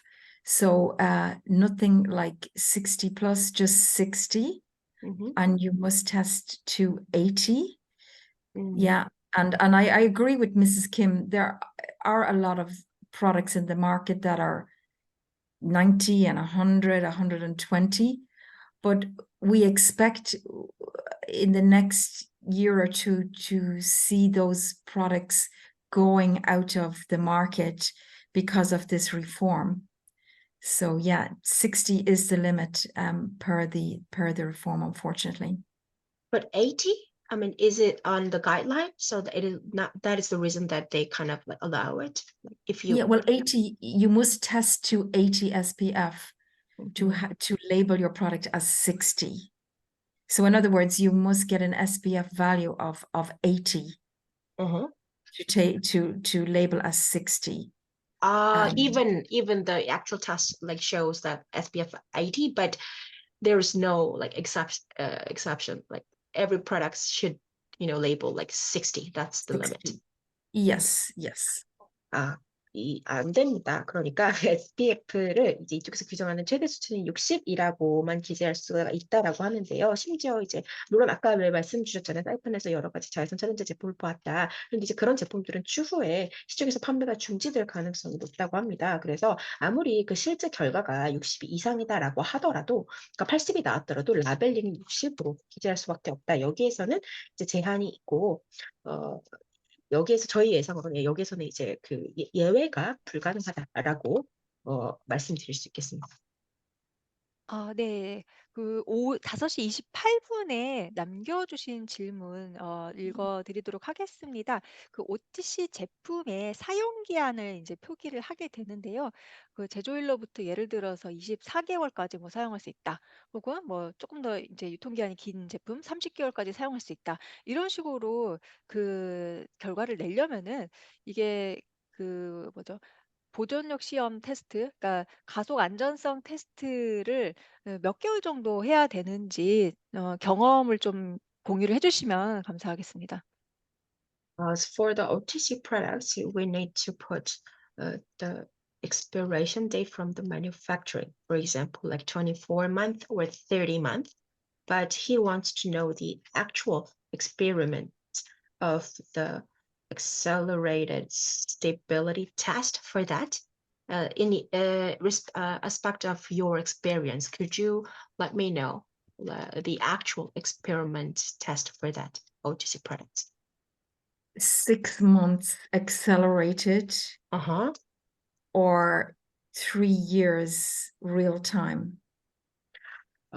가속 그 안정성으로 6개월, 그리고 실제로는 3년이라고 말씀을 주셨습니다. 네, 알겠습니다. 그럼 다음 질문으로 일단 넘어가서요. 5시 29분에 남겨주신 질문입니다. 승인받은 자외선 차단제에서 그 일부에 대해서 추가적인 데이터를 요구를 한다라고 했을 때 인비보 결과 재현성에 대한 데이터를 요구를 받는 경우도 있는지 궁금합니다라고 질문 주셨습니다. In the slide of the summary of the changes, that the sunscreen products, some of the sunscreen products would request additional data. So in that case, would they request the results? The data about the reproducibility of the results of in vivo?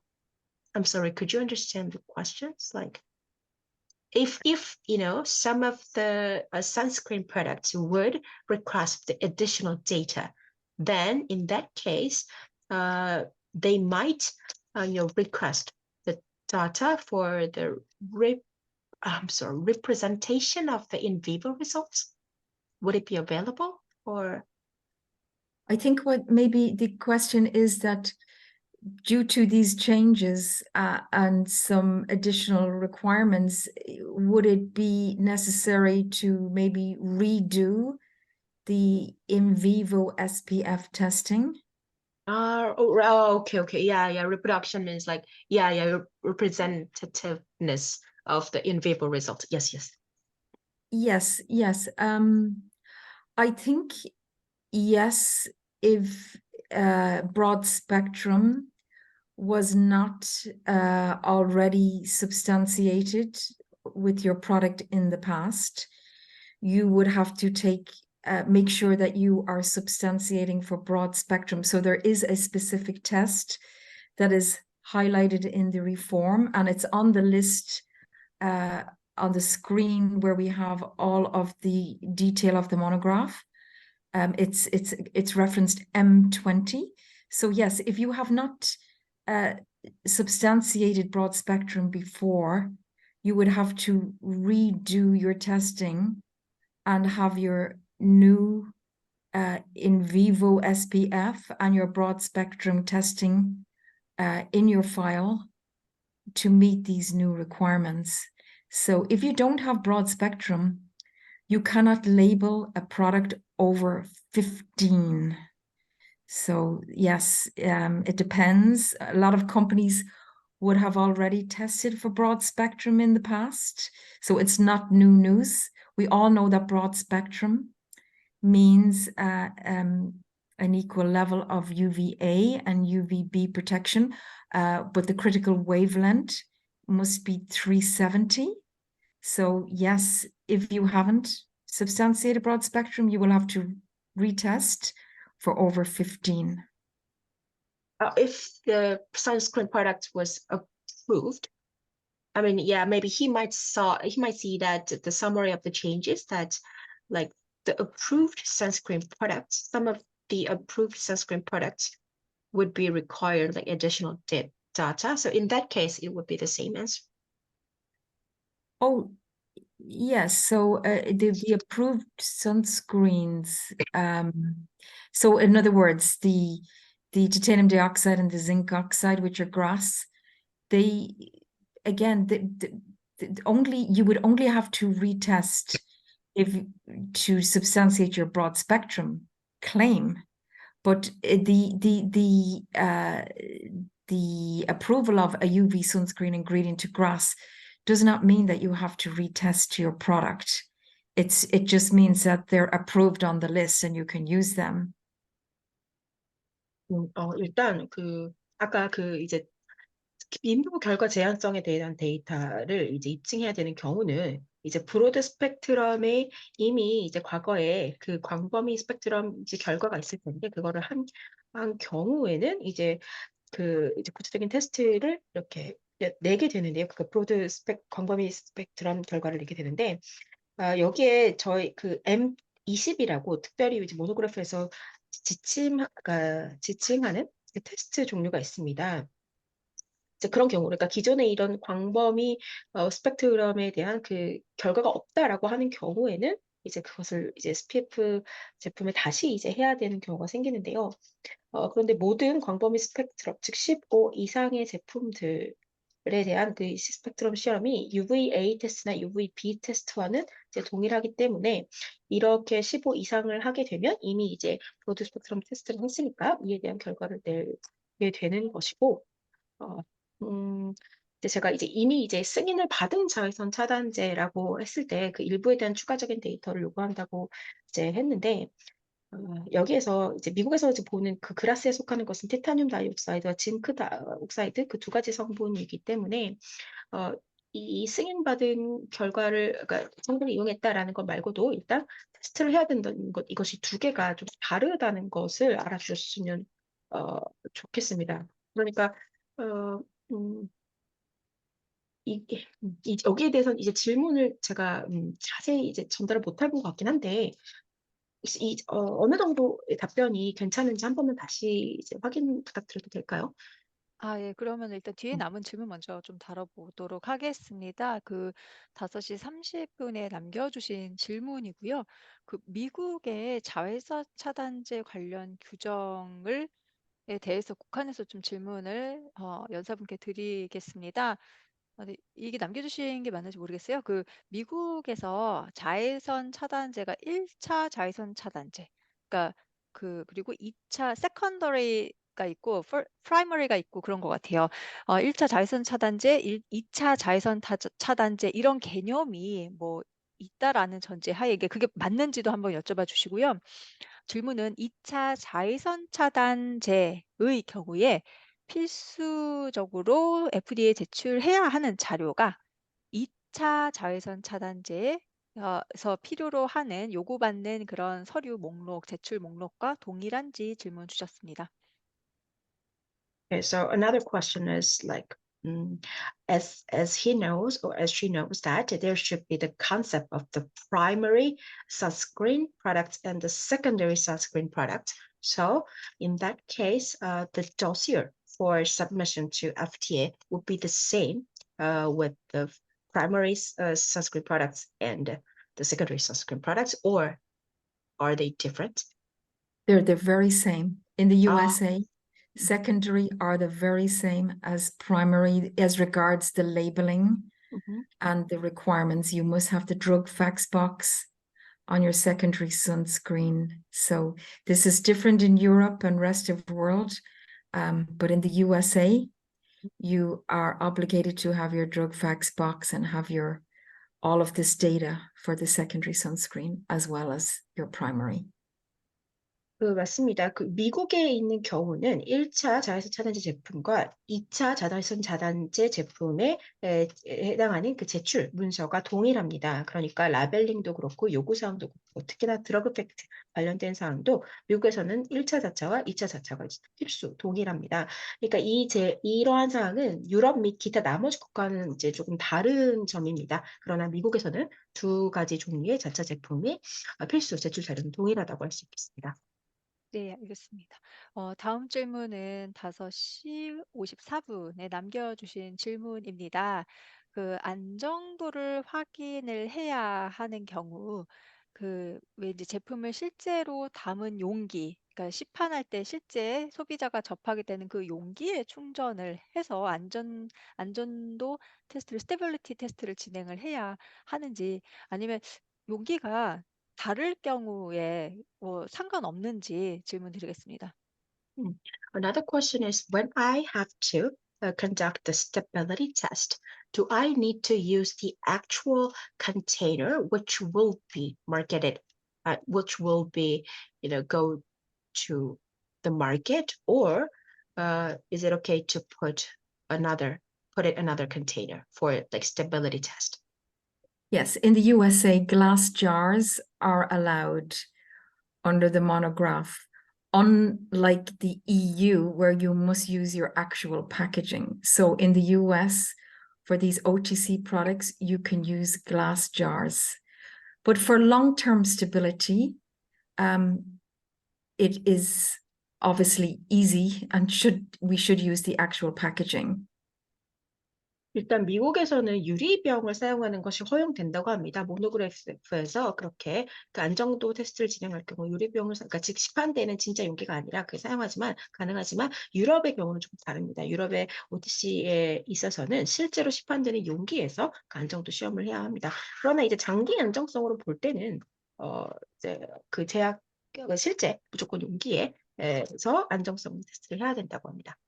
네, 그 밑에 이제 영어로 질문을 저희 쪽에 남겨주셔서 제가 여기 공유를 해드렸는데요. 아까 그 가혹 시험, 그 보존력에 대한 가혹 시험, 안전성 가혹 시험을 연사분께서 답을 주신 게 6개월이면 아까 6개월을 이제 실험을 하면은 그게 실제 시장에서 제품이 돌아다녔을 때는 뭐 몇 개월 정도 안전하다라고 경험상 그렇게 생각한다라고 말씀을 주셨거든요. 그러면은 36개월을 시장에서 3년이죠. 시장에서 이 제품이 3년 유통기한 3년까지는 안정하다라고 만약에 이제 결론을 내리려면은 실제 그 가혹 실험은 가속 안정성 시험이라고 해야 되나요? 그거는 이제 실험실에서 실험할 때는 몇 개월 정도 하면 될지 좀 경험 공유 부탁드립니다. Okay, so this question was like, response from your previous answer that the accelerated stability test. So you said in your experience, like 6 months would cover the 36 month of the actual test. So if I twist this question, then if I want to get the result that like 36 months of the life cycle on the shelf life cycle, then how much would be the test period, like accelerated stability test period, like in your experience? Six? Yes, 6 months would represent 3 years in 아, real 오케이. time. Yes, 6 months 어, accelerated. 네, 동일하게 답변 드릴 수 있겠습니다. 3년 유통기한이다. 즉, 실제로 그러니까 3년의 유통기한이라고 할 경우에는 6개월의 가속 실험을 하는 것으로 입증이 가능하다라고 답변 주셨습니다. 그 이유를 여쭤보는 걸까요? rationale? 예, 그 이유도 한번 여쭤봐 주시면 Then 감사하겠습니다. is there any like rationale? What is the reason to determine that? There is guidance 아, 오케이. from the FDA. So there was a PCPC and a Cosmetics Europe guidance recommendation going back over 20 years, but there is guidance that has been issued by the FDA, and there is other separate guidance as well. I can give you the link to those following the webinar, where it clearly defines the criteria for accelerated stability being allowed, instead of waiting for the long-term real-time stability. Obviously, when you want to market a product, you can't wait 3 years. So the idea is that the accelerated stability is a good representation of what is going to happen 3 years into the future. So you must also check your real-time stability on a regular basis. If you see something that is not looking good, well, you might have to pull your product or adjust your formulation accordingly. So yes, the accelerated stability is absolutely acceptable under the OTC CFR 21 regulation, as it is accepted under the European Cosmetics Regulation and also the new MOCRA regulation. So yes, it's quite flexible. The onus is on the company to make that determination, and this guidance is really just there to guide the R&D team. But from experience, 6 months is the norm, accelerated before, and then you can place your product, your OTC product, on the market in the USA. 사실은 이 관련해서는 PCPC나 이제 예전에 유럽 화장품 협회에서도 20년 전쯤 이제 가이던스를 낸 바가 있는데, 최근에 FDA에서도 이 가이던스를 발행한 것이 있고, 거기에 이걸 이제 용인한다라고 나와 있다고 하는데요. 제가 이 관련된 링크는 나중에 세미나 끝나고 보내드리도록 하겠습니다. 그런데 이 가속 안정성 테스트를 이제 허용한다. 당연히 이제 허용을 해야겠죠. 왜냐하면 실제로 3년을 기다리는 것은 제품을 출시하는 그 제조업체 입장으로서는 너무 긴 시간이기 때문인데요. 물론 이제 주기적으로 그 3년 동안 이제 실제 유통기한 때 이제 내보고 정기적으로 이렇게 점검을 하는 것은 중요합니다. 왜냐하면 그 3년에 어떤 일이 일어날지, 그리고 뭔가 좀 이상이 생긴다거나 당연히 이제 제품 회수하거나 아니면 포뮬레이션을 좀 바꿔봐야겠죠. 이런 필요가 있긴 한데, 어쨌든 그 CFR 21 혹은 모노그래프 등등 또 모크라에서도 이런 가속 안정성 테스트는 인정을 하고 있고, 물론 이렇게 R&D 팀에서도 이제 우리 경험상 이제 이렇게 3년의 어떤 유통기한이 6개월의 가속 안정성 테스트를 커버한다. 즉 이것이 이제 용인이 된다라고 인정하고 있는 좀 일반적인 약간 명제에 이제 해당하는 거라서, 사실 실제 이제 회사에서 그것을 얘기해야겠지만, 우리 유통기한 회사에서 정하는 것이겠지만, 어쨌든 이쪽 가이던스나 이제 그 업계에서는 그 가속 안정성 테스트, 즉 36개월에 이제 36년의 실제 그 유통기한을 6개월의 가속 안정성 시험 테스트로 하는 것을 허용한다라고 약간 유연하게 이렇게 대처하고 있다고 합니다. 네, 질문 한 2개 정도 더 남은 것 같습니다. 5시 55분에 남겨주신 질문이고요. PA 지수 표기는 미국에서는 안 하는 걸로 알고 있습니다. 근데 SPF 지수 표기를 하려면은 그 인체 적용 시험, 그러니까 직접 사람한테 이제 자외선을 조사를 해서 하는 시험이죠. 인체 적용 시험을 SPF 시험 그 수치를 이제 측정하기 위한 그 방법으로 사용을 하고요.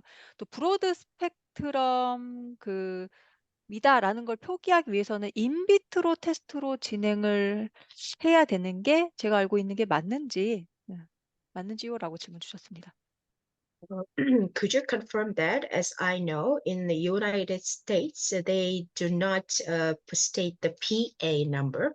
So then is it okay to conduct the human application test for only in the SPF test? And in order to state the broad spectrum value, do I have to do the in vitro test for the BS, the broad spectrum, and human application test for SPF? Is it true? Yes, it is true. You have to do your in vivo SPF test and then, in addition, do your broad spectrum test. It is a separate test. So unfortunately, that is the case. And then you mentioned the PA plus. That is not recognized in the US. And yet, but I am seeing products on the market with the PA, but this is in addition to the US requirements. The same in the EU. We do see products with the reference to PA++, and this causes confusion for consumers. But I do see those products on the market. So I don't know that the authorities will go out and write to companies who do so, but it is confusing. So in summary, PA is not used on products in the USA. And for your SPF testing, you must do your in vivo SPF test plus your broad spectrum test for your UVA. So for in vitro test for broad spectrum, then? Yes, in vitro, yes. Okay, in vitro test for broad spectrum and in vivo test for SPF. Yes, yes. 예, 맞습니다. 그 확인 질문해 주신 사항 중에서 이제 PL 지수 표기는 미국에서는 하지 않고요. 물론 그 이제 제품을 보고 있긴 합니다만, 가끔씩 시판되고 있는데 그게 이제 추가적인 요구 사항이 이제 거기에다 꼭 굳이 PL 지수를 표기할 필요가 없다. 왜냐하면 유럽도 마찬가지인 게 일단 사용을 하지 않고 이게 소비자로 하여금 조금 혼란을 야기할 수 있다라는 점 때문에 이제 PL 지수는 사용하고 있지 않다라고 하고 있고요. 그리고 질문 확인해 주신 그 인체 적용 시험. 그 SPF 시험은 이제 인비보 테스트를 진행하는 것이 맞고, 그 브로드 스펙트럼 관련해서는 인비트로 테스트를 시행해야 되는 것이 맞다. 그 두 개의 테스트가 분리되어서 시행되어야 되는 것이 맞다라고 합니다. 네, 답변 감사합니다. 지금 질문 두 개만 더 드리겠습니다. 저희 회사는 이제 유럽으로 화장품을 수출하는 회사입니다. 그래서 이제 유럽 규정에 맞게 자외선 차단 지수를 표시를 해야 할 거고요. 그래서 이제 유럽 현지 대행사에 의뢰를 해서 시험을 했습니다. 근데 그 SF 지수를 표시를 해갖고 이제 그 자료를 가지고 표시를 하려고 했는데 이게 아마 테스트한 기관별로 그 레보레토리별로 SPF 지수가 수치값이 똑같이 안 나오고 다르게 나왔나 봐요, 이 회사의 경험은. 근데 그렇다라고 하면은 그 자외선 차단 실험을 해주는 테스트를 해주는 그 시험 기관마다 결과값이 조금씩 다를 가능성이 있는지, 만약에 그 다를 수도 있다라고 하면은 왜 그런 차이가 발생하는지에 대해서 설명해 주시면 감사하겠습니다. Another question is, we have like a couple of questions, sorry, and thank you. And our company is exporting our products to the Europe, and that is why we want to follow the regulation of the SPF, like sunscreen products in Europe. So we hired the Europe agent and let them test the sunscreen products. But then we found out that the SPF value were different from the laboratory that the test conductors. So, I mean, is it available that the same products could have the different result, like the value of the SPF by each laboratory? And if it could be, if it is available, then what is that reason? Could you please explain about that?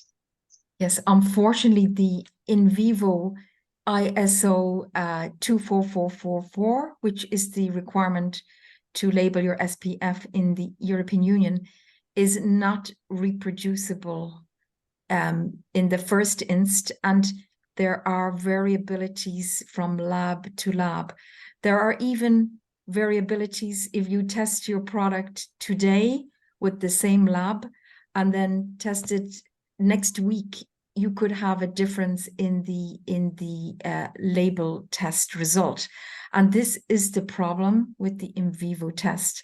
And this is why the ISO group, together with industry, are working on an in vitro method for SPF labeling. And there are two possibilities for this in vitro test that are very close to completion and will be expected in the next 2 to 3 years.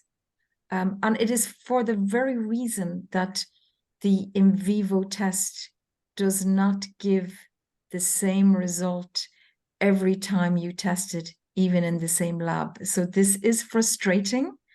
And if your product is taken from the market and tested by an authority or a consumer magazine, they may get a different test result than what you have on your product. And this is a big problem in Europe, unfortunately. And actually in the rest of the world that uses the ISO 2444 in vivo test, there's a lot of subjective evaluation done visually on the erythema, and this can cause a problem. So yes, I'm not surprised by this. 네, 맞습니다. 인비보 시험 자체가 그 아이소 24444 기준의 그 요구사항을 따르고 있기 때문에 그 유럽에서 이제 라벨 기재도 역시 아이소 2444의 그 요구사항을 따라서 인비보 테스트를 실행하고 있어서 그 시험 특징 자체가 이제 재현성이 없다는 것이 가장 큰 문제입니다. 그래서 각각의 연구소마다 결과값은 다를 수 있고, 심지어 같은 연구소라 하더라도 오늘 그 똑같은 실험을 할 때, 그리고 다음 주에 똑같은 실험을 할 때 그 결과값도 다를 수밖에 없습니다. 이것이 바로 인비보 테스트의 문제인데요.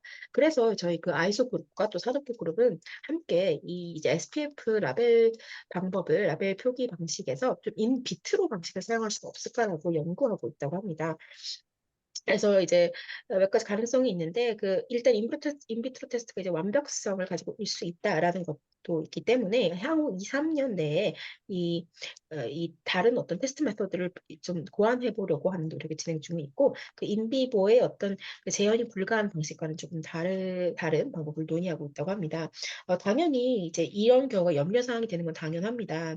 이것도 유럽에서도 큰 문제가 되고 있긴 한데요. 왜냐하면 똑같은 제품에 대해서 규제 당국이 만약에 그 제품을 수거해서 시험을 했다, 아니면 소비자 뭐 협회라든지 잡지 같은 데서 이제 그 제품을 이제 시험을 했을 때 결과값이 당연히 다를 수밖에 없어서, 이러면은 없고 그렇고 문제가 될 수 있기 때문에 이제 유럽에서도 문제가 되고 있고, 비단 유럽뿐만 아니라 나머지 어떤 국가들도 똑같이 그 아이소 2444 표준을 따르고 있기 때문이거든요. 그 인비보 실험을 하고 있어서 다분히 이제 주관적인 값이 나올 수 있다라고 보고 있어서, 이것은 이제 어쩔 수 없이 그럴 실험 방식 때문에 테스트의 어떤 결과값에는 매번 차이가 있을 수밖에 없다라는 점을 말씀드리고 싶습니다. 예, 아까 질문 드린 거에서 추가적으로 좀 질문을 드리면은, 그 유럽 수출 제품에 대해서 자외선 차단 그 임상에 대한 질문이 의도가 제가 이제 그 채팅창을 통해서 읽은 의도하고 조금 달랐었나 봐요. 그래서 아까 질문 주신 분이 다시 글을 남겨주셨습니다. 그 결과값에 대한 차이에 대한 질문은 아니었고요.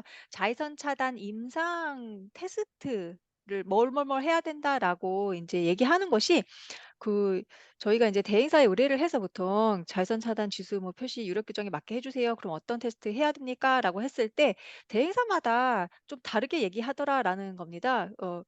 혹시 그런지, 실제 그런지, 아니면 저희가 아는 대행사가 조금 뭐 잘못 정확한 정보를 알고 있지 않은 것인지, 그런 게 좀 궁금해서 질문 드렸다고 합니다.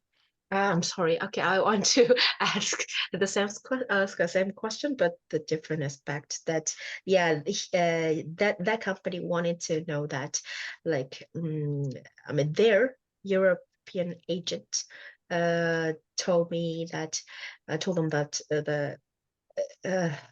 if they ask the sunscreen human application test, which should be according to the SPF European regulation, but each agent has like different answers for that. So that this company was a little bit suspicious. Like, is there any? Yeah, that was the intention of the question. So, does the agent know exactly, or like what is the the criteria or the type of the clinical test for the sunscreen products? Is it like fixed, or would it be like flexible by agent? No, I think really what the question is really is it if you like mandatory in Europe to test through the ISO in vivo test 24444 for Europe. So ISO tests, by the way, are not mandatory. You don't have to test to ISO, but we all know that if there is an ISO test, it's an international recognized standard. So for Europe, this is the requirement to go to the standard. That is part of European law, that if there is a specific test, so in the past and historically, we would have had the COLIPA SPF test, which became the international SPF test. And then that was adopted by the ISO group, and they named it the ISO 24444 test. It wasn't exactly the same. There were some changes.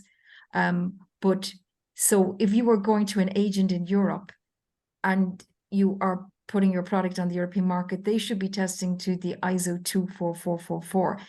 They should not offer any alternative test. So if you're selling your product in the USA, you must work to the CFR 21 FDA test.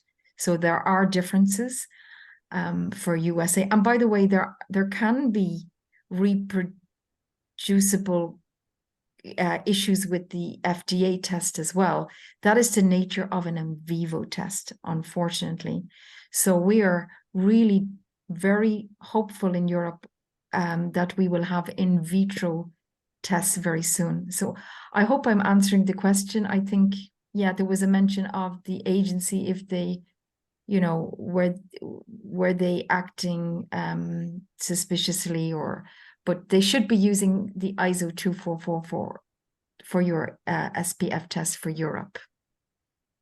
일단 아이소가 막 그게 필수라는 건 아니고, 그 유럽에서는 규정을 따라야 되는데, 그 유럽 규정에서는 그 아이소 국제에서 공인한 표준을 규정으로 본다라고 하기 때문에, 그래서 이제 아이소의 24444에 있는 인비보 실험법을 따르게 되는 것인데요. 그런데 이제 여기서도 그 역사가 있습니다. 과거에는 죄송합니다. 네, 콜리파라고 유럽 화장품 협회의 옛날 이름입니다. 예. 콜리파 SPF 테스트라는 것을 사용하곤 했는데, 이것이 이제 아이소에서는 이제 공인 인증법 실험법을 만들어야 된다고 해서 아이소 24444 기준을 냈는데, 이 과정에서 똑같이 완전하게 똑같이 이제 동일한 실험법은 아니라고는 합니다만, 현재 표준으로서는 아이소 244를 삼고 있다고 합니다. 그래서 유럽에 시판하는 화장품의 경우에는 아마 대행사에서는 다른 대치법이 아니라 이 아이소 24444 표준에 따른 인비보 실험법을 테스트하게 되어 있다. 이렇게 이제 대행사에서는 안내를 해야 맞고요. 그리고 미국에서는 또 이제 다를 수 있습니다. 미국에서는 CF21에 있는 FDA가 규정하는 시험법이 있기 때문에 그것에 따라야 하는데, 이 상황도 역시 마찬가지입니다. 모든 인비보 테스트는 제한성이 불가하기 때문에 이에 관련된 이슈를 가지고 있어서 저희 모두가 인비트로 테스트로 이것을 좀 바꿀 수 있도록 노력하고 있는 중이라고 합니다. 네네. 지금 많이 좀 시간이 초과되는 두 개만 더 질문 드리겠습니다. 미국의 경우 SPF 수치가 낮은 제품, 예를 들면 SPF 10 이하인 제품에 대해서는 OTC 등록을 안 해도 된다. 뭐 이게 맞는지, 그럴 경우에 그 SPF 지수 표시를 당연히 안 하는 거가 맞는지, 할 수 있는지 질문 드리겠습니다. Okay, so as I heard that for the product, the product for the United States market, if the SPF value is like lower than 10, the extremely low, then there is no like mandatory for the OTC registration, as I know. So is it true, or if the product, sunscreen products, has a really low SPF value, then do I need to put like SPF a statement on the label, or is it just okay just not to register as the OTC? No, that's not correct. If you have an SPF of 2 or 4 or 6 in the USA, you should register your product as an OTC. There is no point in adding SPF claims, as in not the number, but adding protection from UVB rays on your product, I would say, if you don't have the number. And if you have the number, you are obligated to register as an OTC.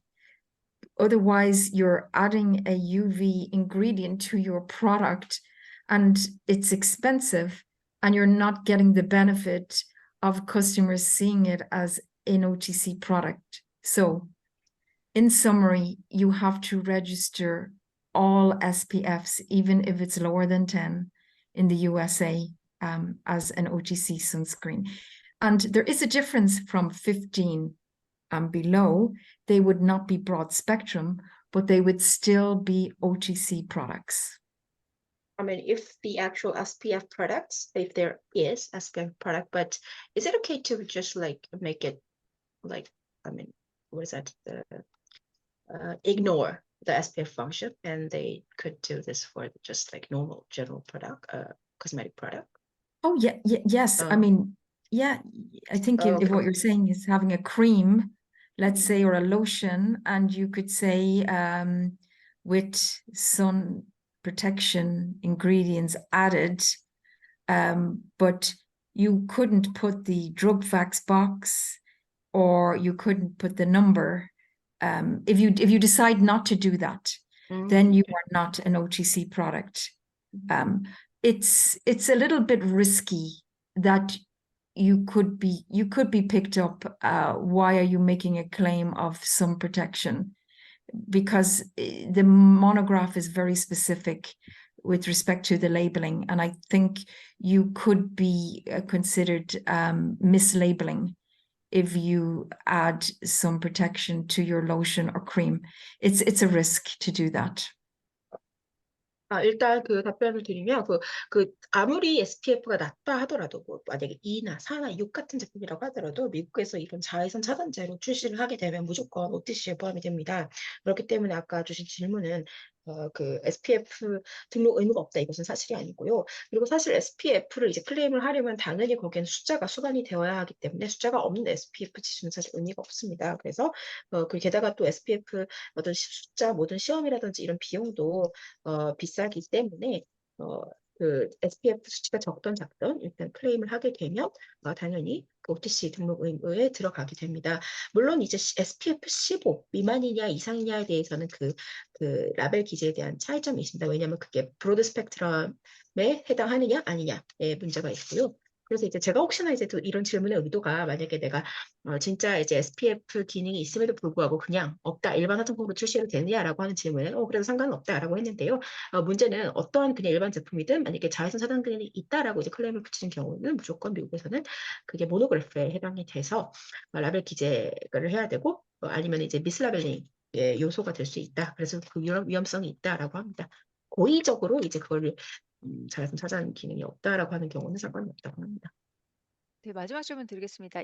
2011년도 파이널 룰과 지금 가장 최근 이제 나온 그 룰 사이의 차이를 좀 질문을 드리겠는데요. 그 SPF 자외선 차단 지수 시험법하고 브레드 스펙트럼 시험법이 2011년 파이널 룰과 가장 마지막에 이제 나온 룰 사이에 차이가 있는지 아니면 동일한지 질문 드리겠습니다. Is there any difference between for the SPF test method and the broad spectrum test method between the final rule published in 2011 and the recent version of the reform of the rule? Is there any like difference for the test method for the SPF and the broad spectrum? There's no difference in the SPF testing. That has not changed. The CF421 FDA SPF testing in vivo, but the broad spectrum has changed with this reform because they have now specified that your product must reach the 370 critical wavelength. So yes, this is where companies will have to retest their products to make sure they're arriving at the broad spectrum 370 critical wavelength. 이 말씀드리자면 SPF 시험법에는 기존의 2011년도의 최종 규정과 최근에 개정된 규정 사이에 시험법 차이가 없습니다. 하지만 그 브로드 스펙트럼, 즉 광범위 스펙트럼 관련해서는 시험법에 변경사항이 있습니다. 바로 새로운 규정에서는 그 370 인계 파장이라는 그 새로운 기준이 있기 때문에 거기에 대한 시험법이 변경되었다고 보실 수 있습니다. 네, 감사합니다. 지금 질문까지 포함해서 오랜 장시간 강의를 해주신 우리 산드라 연사님께 감사 말씀드리겠습니다. 오늘 웨비나는 이것으로 마치고요. 저희가 채팅창에 자외선 차단제 웨비나 만족도 설문 링크 남겨드렸습니다. 강의 자료는 저희가 오타를 수정해서 PDF 파일을 다음 주 월요일에 발송을 해드리겠습니다. Thank you. 질문 마지막 하나 Okay. 더 왔는데요. I'm sorry. We have the one last question. Yeah. Oh, that's 그래서 okay. SPF PA 관련 임상 결과는 반드시 해당 제품명 그걸로 시험이 돼야 되나요? 그러니까 예를 들어서 제품 출시 전에는 그 시장에 이 제품의 실제 제품명이 뭘로 될지 아직 결정이 안 된 상태에서 그 실험소에다가 요 제품 이 포뮬레이션인데 SPF PA 지수 평가해 주세요 해갖고 시험 제품 1 이런 식으로 의뢰를 하고 나서 근데 나중에 이제 그 제품명이 확정이 되는 거죠. 그러면은 이제 그 인체 적용 시험 기관에 맡긴 그 테스트용 제품의 이제 그 제품명 란에 있는 이름하고 실제 시장에 들어가는 이름하고는 차이가 다를 텐데 그래도 상관없는지 아니면 요게 이 제품이다, 시장에 판매된 이 제품이다라고 매칭될 수 있는 어떤 증빙 자료 같은 거를 가지고 있어야 되는 건지 뭐 그렇게 질문 주시면 될 것 같습니다. Okay. The last question is, if the product has not been launched in the market, so they would put like just number 1 for the product, and then they will send it to the laboratory for SPF and like PA like clinical test. Then is it okay just like put just a random number 1, and then after that in the market they would put the brand name after the like test and the evaluation? So would it be okay, or do they need any evidence or like proof to link with the actual testing like product and that is the same product with that the product is being marketed? Like, yes, that was the question. Yeah. So Yeah. In other words, can they put the product on the market with a provisional SPF and then wait for their final results? I think that's what you mean. No, you must have your in vivo SPF results and broad spectrum before you place your product on the market in the US. And then, of course, in the European Union, you must have your in vivo 24444 for your SPF, your 24443 for your UVA, and then there is also there is an in vivo ISO, but that does not apply in the EU. So in other words, you must have your full test results on file before you place your product in the USA or in Europe, because you could be expected to produce the results to the FDA for an OTC. There is strong market surveillance for an OTC product. They could inspect you as a manufacturing site, even if you are outside of the United States. So it's advisable not to put a product into the USA with a provisional SPF number that you are expecting. Wait till you get your results. And the same for the EU.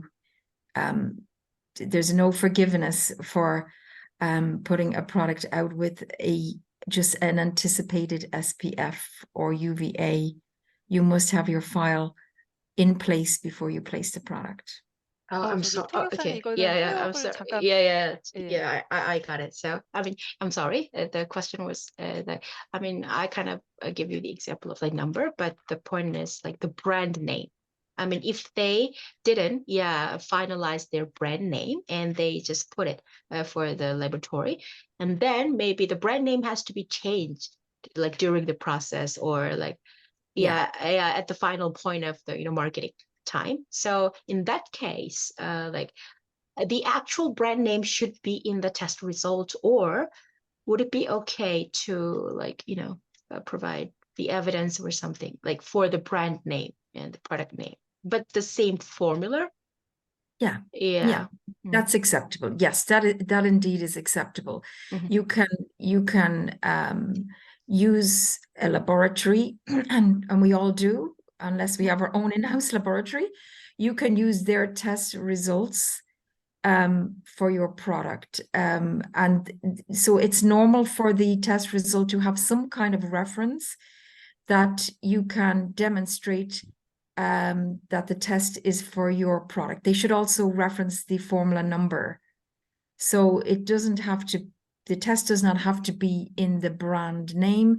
It can be in the laboratory letter heading, but the laboratory should reference the formula number, and then you keep that test result in your file as being the substantiated test result for your SPF when you're launching it in the USA or in Europe. It's absolutely not an issue to use the laboratory test result.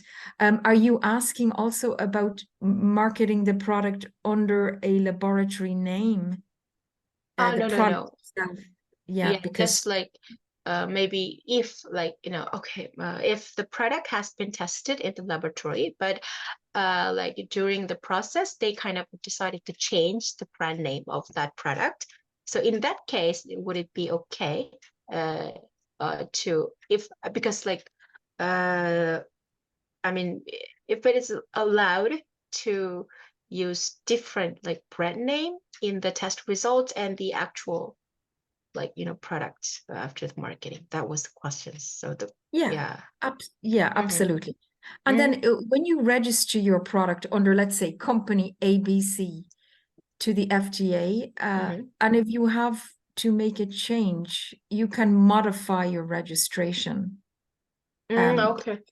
in the FDA. The same will be with the MOCRA for cosmetics, which is almost a replication of the OTC requirements. But yes, you can make a modification. Let's say if you changed your brand name, let's say, later on once you launch your product. But I think if you're changing your brand name, it's probably best to do a new registration. But everything is possible when it comes to testing with the laboratories. You can use their test results with their letter heading, because in fact that's the normal situation for global companies. They don't always have their own laboratories. So this is not a problem. 일단 답변은 꼭 반드시 해당 제품 자체로 시험이 되어야 할 필요는 없다라는 것이고, 등록 시에 이제 브랜드명을 바꾸면 된다. 즉 동일한 포뮬레이션이면 거기 레터헤드 같은 경우에 이제 그 브랜드명을 바꿔도 수정 등록이 가능하다는 것입니다. 각각 이제 특히나 이제 글로벌 기업 같은 경우 다 이제 내부 연구소가 있고 인하우스 연구소가 있을 텐데요. 여기에 대해서 이제 파일을 보관하고, 어쨌든 SPF, 이 제품에 대한 SPF 지수를 이제 입증하는 자료로서 이제 파일을 보관하는 것이기 때문에 이 꼭 브랜드 이름이 이제 해당 제품명과 우리가 연구소에 의뢰하는 그 제품의 그때 당시에 이제 브랜드 이름이 같아야 될 필요는 없다라고 답변 주셨습니다. 네, 답변 감사합니다. 오늘 웨비나는 이것으로 마치고요. 저희가 웨비나 강의 자료는 설문 만족도 조사 응해주신 분께 다음 주 월요일에 발송을 해드리도록 하겠습니다. 이것으로 웨비나 마치겠습니다. Thank you very much for your excellent presentations and detailed explanation about the sunscreen regulations, Ms. Sandra. Thank you so much. No problem at all, Mrs. Kim. And to everyone, I thank you all for your time. It was really interesting. And I'm very happy to answer any follow-up questions by email.